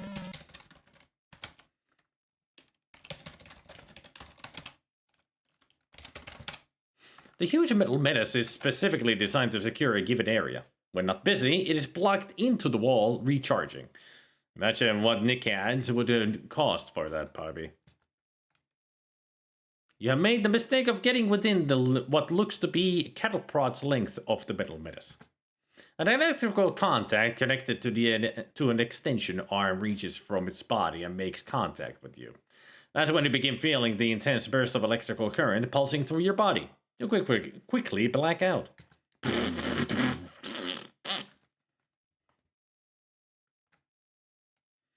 As you can see, you amount to little more than a hill of laser-fried beans. You've come to a long way only to be torched. Keep up the fine work.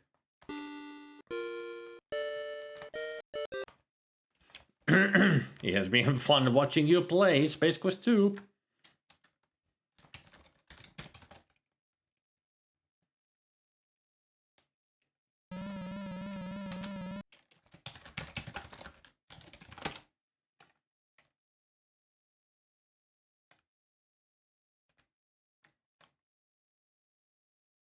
Damn it. So I do have to do it in the other room. While receiving a nice hosing yourself, the basket fire is extinguished. Seconds later, a loud series of pops is followed by a smell of fried electronics. Unfortunately, it's too late for you.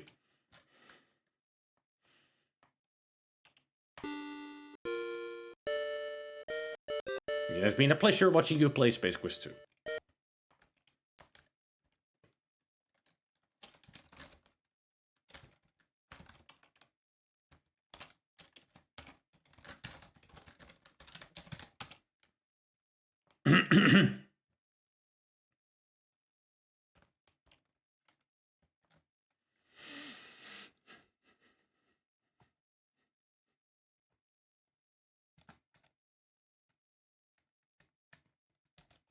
The sprinkler sends accomplishment and cease operation. Da, da, da, da, da, da. Your fire and the subsequent shower seems to have shorted out the burnished bullies.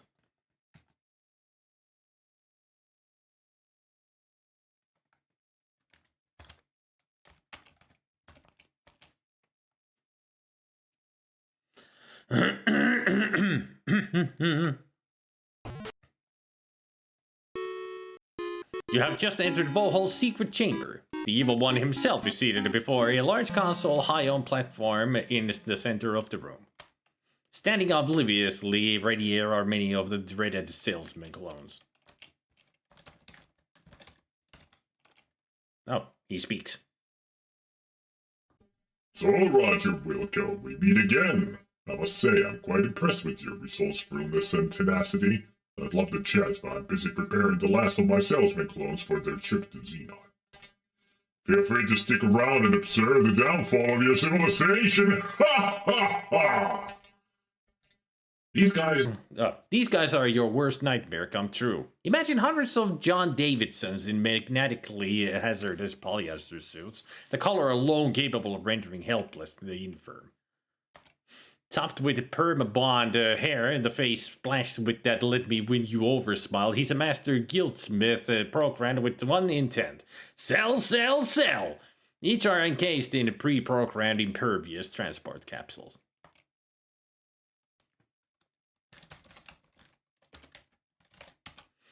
You can't make out much detail from here.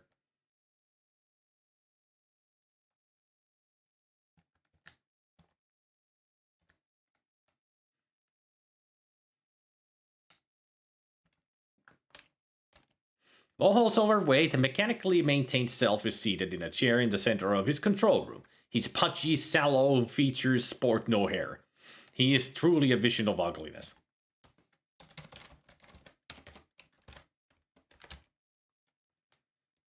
Going somewhere? Ha ha ha!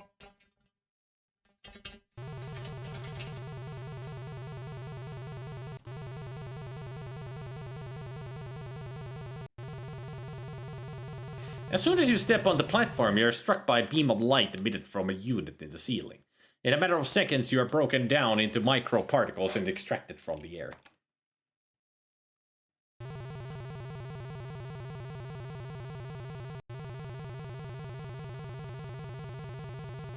Again, the beam strikes, this time blasting into a glass jar on the console. It is there that you are molecularly reconstructed in a miniaturized form.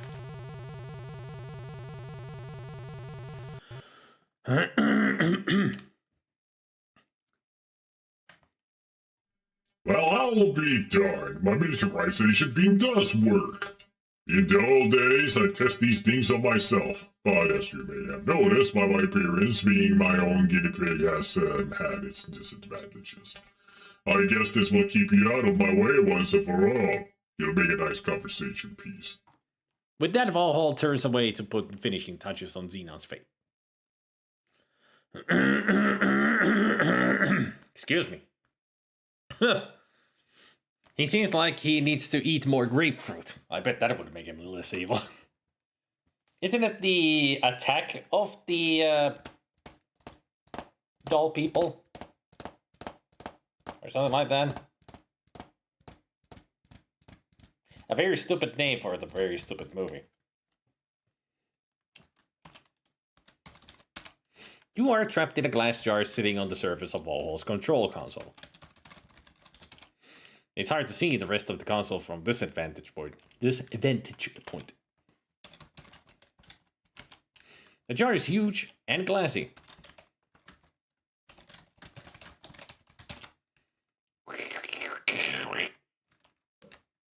The newly cut pane of glass falls to the counter. Apparently, Vohaul doesn't notice. From here, all you can see is a vent exterior. As you turn your attention to the vent, you notice it is quite dark. You hear a rhythmic hum of some sort of mechanical device and something that sounds like industrial strength breathing. Might be coming from the vent. You wiggle your slim carcass through the vent. Judging from those two hoses coming in from outside, you guess that this is the inner workings of Vohaul's life support system. A respirator pumps oxygen into his lungs while a pump on the back wall forces blood through filters. There is also a sign on the back wall. The walls are featureless except for the large button on the back wall underneath the sign. The sign says, "Caution, press button for emergency shut-off."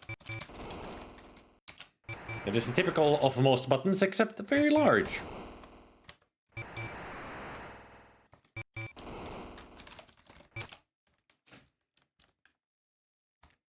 Way to go, Roger Wilco. You've just disconnected Vohaul's life support system. He's a goner without it.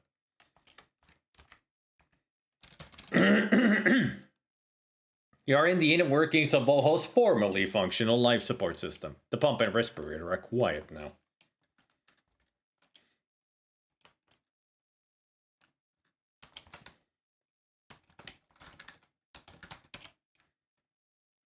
You can see Vohaul struggling to take his last few breaths. Not you again. You think up one.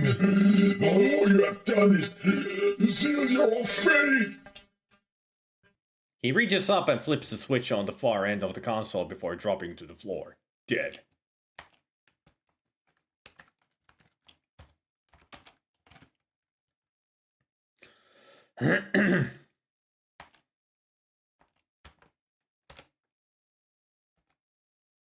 Hey, Drew Stu. You're walking on another section of the control console. There's a large switch on the back panel. A keyboard is at your feet. It's just a typical keyboard, keys with normal letters on them.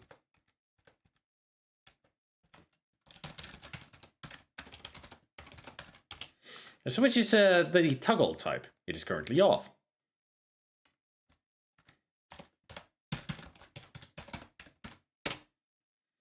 Reduce or enlarge. Reduce or enlarge. Reduce or enlarge. Reduce.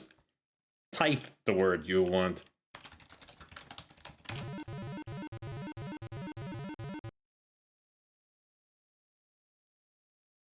Sequence has begun. Sequence has begun. Sequence has begun.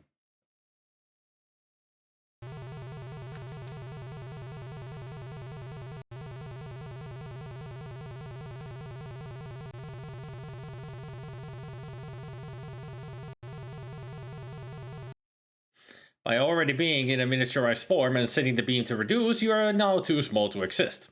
That wasn't too swift of your part. Too bad.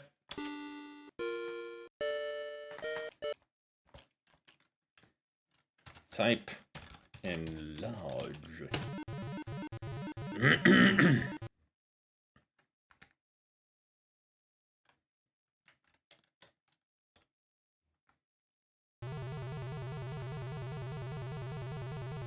Why would there not be an external way to turn his life support on? Because Vohaul is an idiot.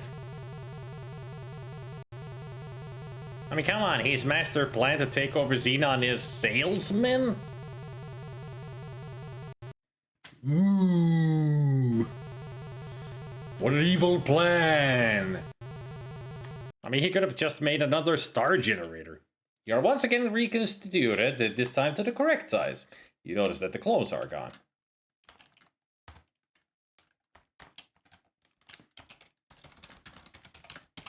Vohaul's dead hulking slab of flesh is loosely arranged at the base of the chair. Ew.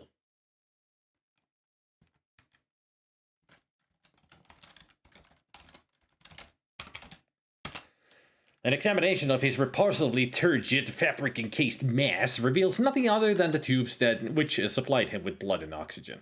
You do notice then letters SHSR written in pen on the back of his left hand.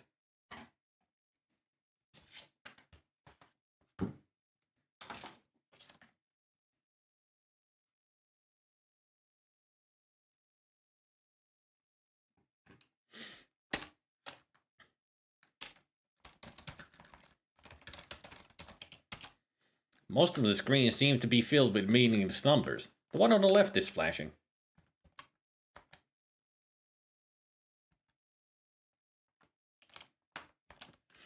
General status orbit decaying, prognosis terminal. Interior environment, okay. External temperature, critical.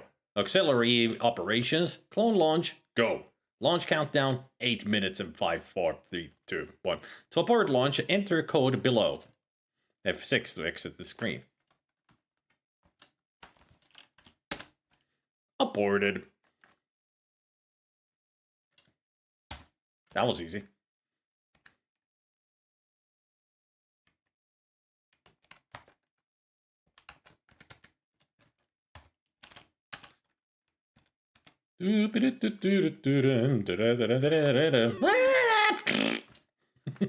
Well, Roger, welcome. You found one more way to snatch humiliation from the jaws of heroism.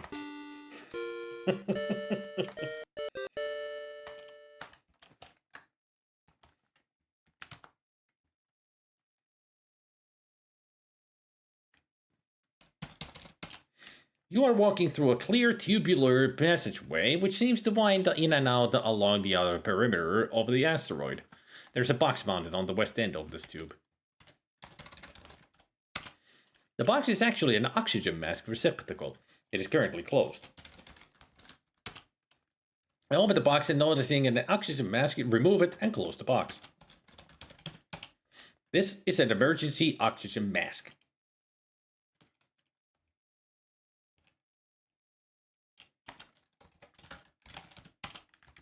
There, now we're wearing it.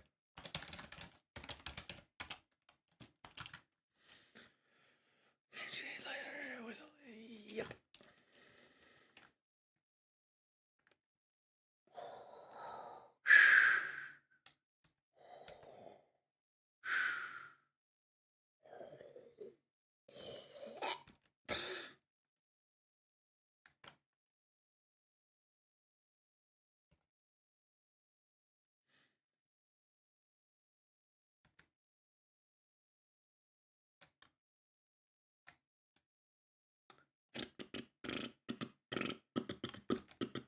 Uh-oh. Yeah, fortunately wearing the mask protects you from suffocation. Walking through a clear tubular passageway which seems to wind in and out along the outer perimeter of the asteroid. The planet of Labion spins nearby. You can see evidence of a decaying orbit of the asteroid. The exterior of the asteroid is heating up from ever-increasing collisions with the atmospheric molecules. A section of the glass tubing has fractured from combined stress. The pressurized atmosphere rushes for the relative vacuum of space.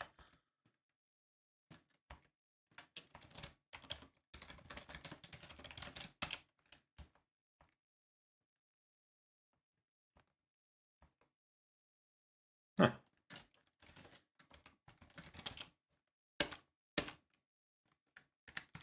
I'm curious.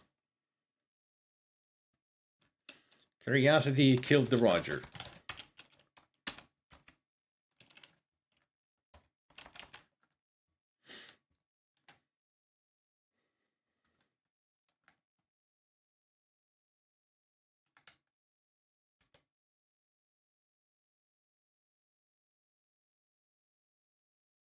Oh yeah, I forgot that the area with the cells, one of them actually can open and it will be a xenomorph with huge lips.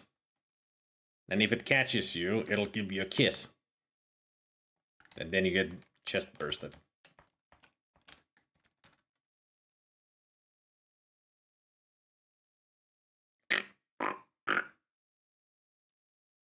A section of the glass tubing has fractured from combined stress. The pressurized atmosphere rushes for the relative vacuum of space. Due to the effect of the air rushing by you to get out of the hole, the air in your lungs is sucked out and you find it impossible to get more. Hence you struggle, but die. You only had 230 points anyway. No big loss. What do you mean no big loss? I didn't play the game through. It's a big loss.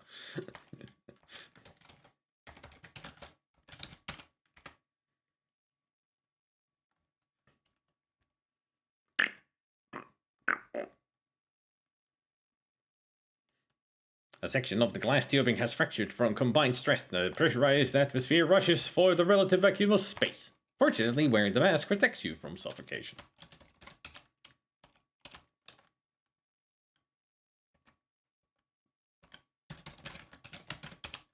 It's thin, but growing. You best get moving.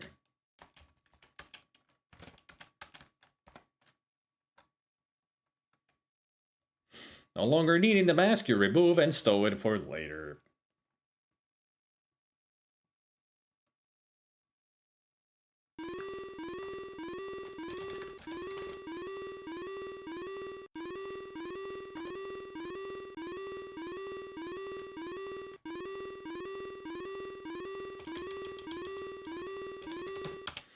It's just another section of hall. There's a door on the back wall.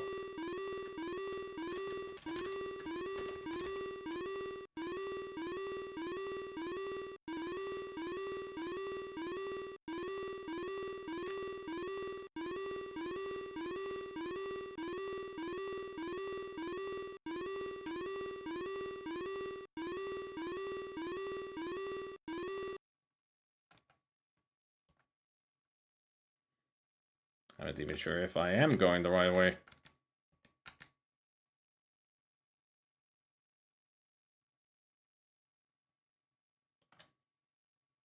$40 until 40 minutes until meltdown. A synthesized voice cheerfully announces. 40 minutes until.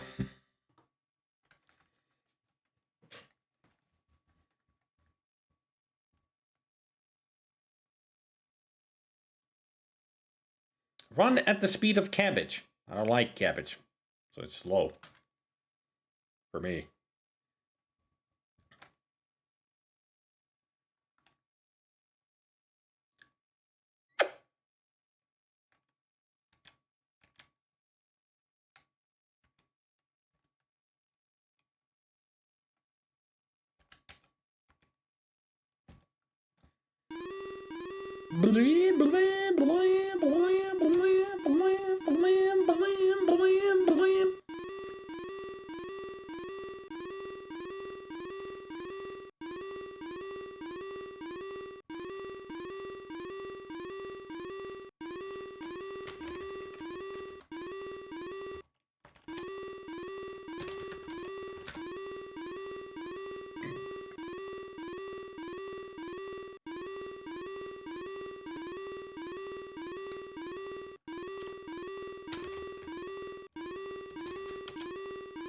You are somewhere.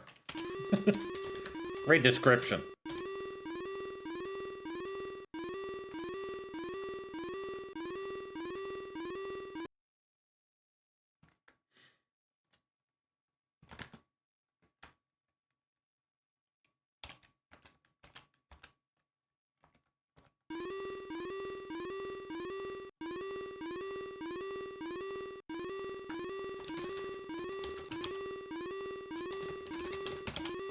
It's a very odd-looking robot balanced on 2 legs with an odd electric eye scanning back and forth. On it are the words Vohaul Marrow-medic.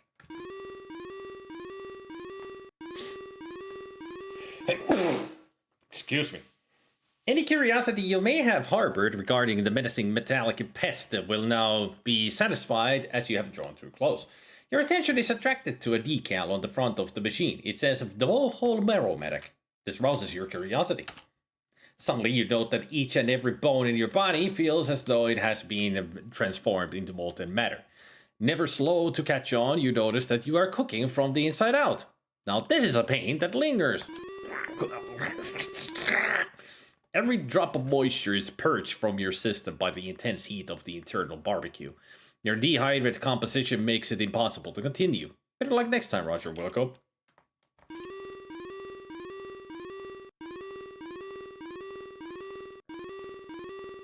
Not even gonna clean it up.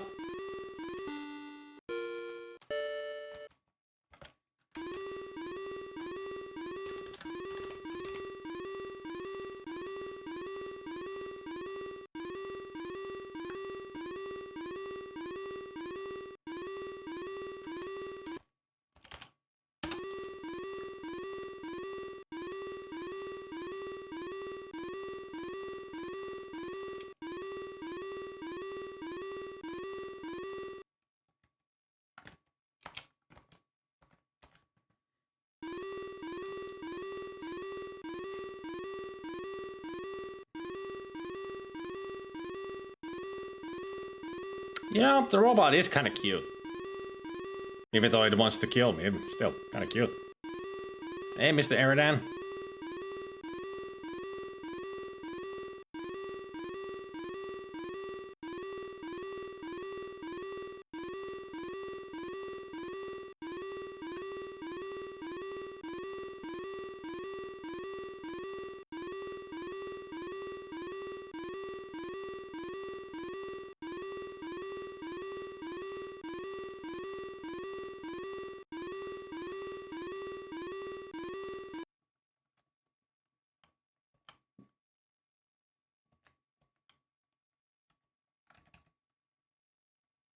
I think we're safe.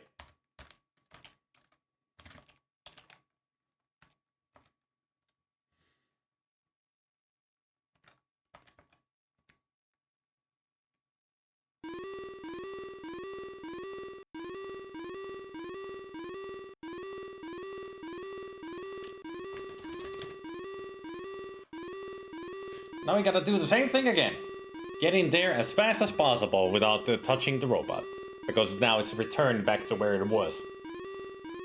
You just need to get into that pod.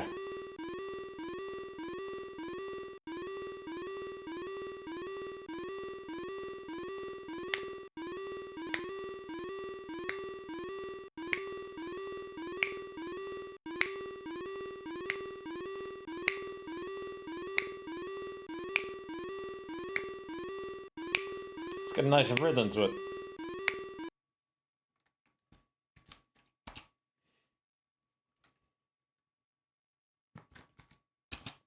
The robot has apparently decided that it's permissible for you to be here since you are in the pod already.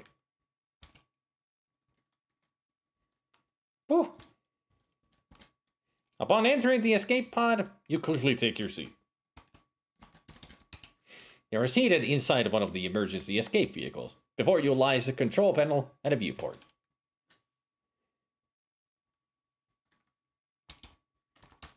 The final save of the game.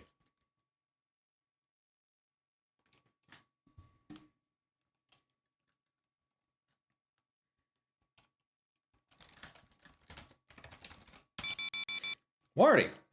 Emergency escape vehicle launch sequences begun! Or maybe it should be more like... Warning! Emergency escape vehicle launch sequence has begun!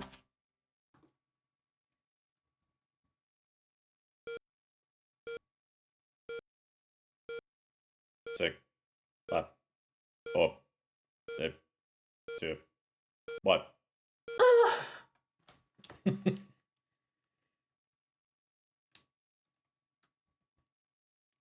Phil! You're going to have to stop cutting these escapes so close, Roger Wilco.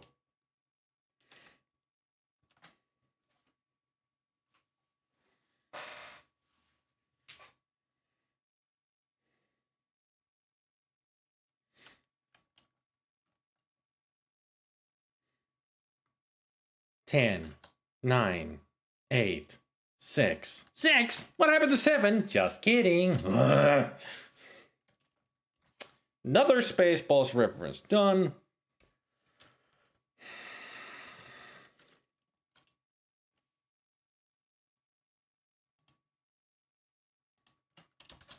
And also, Phew. Sierra.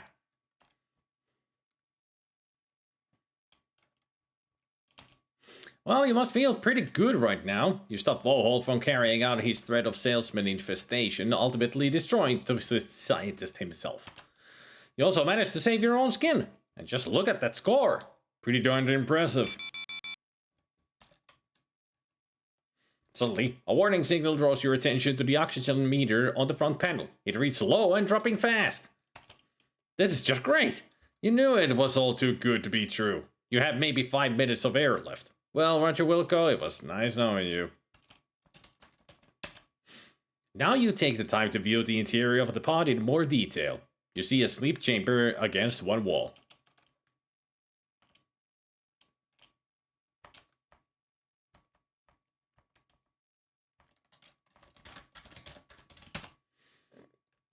You turn back the plexiglass cover.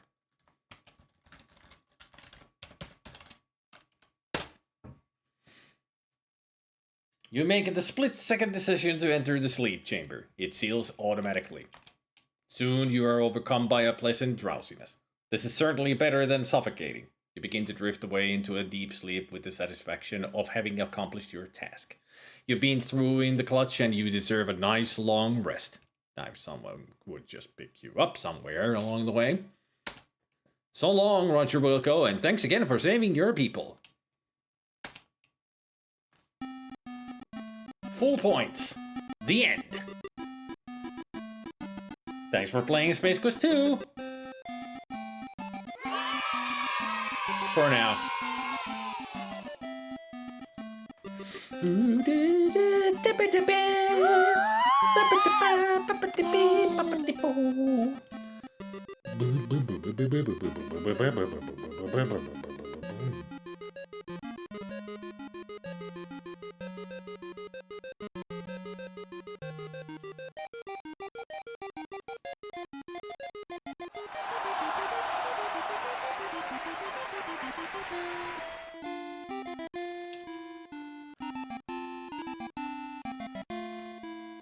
Yeah!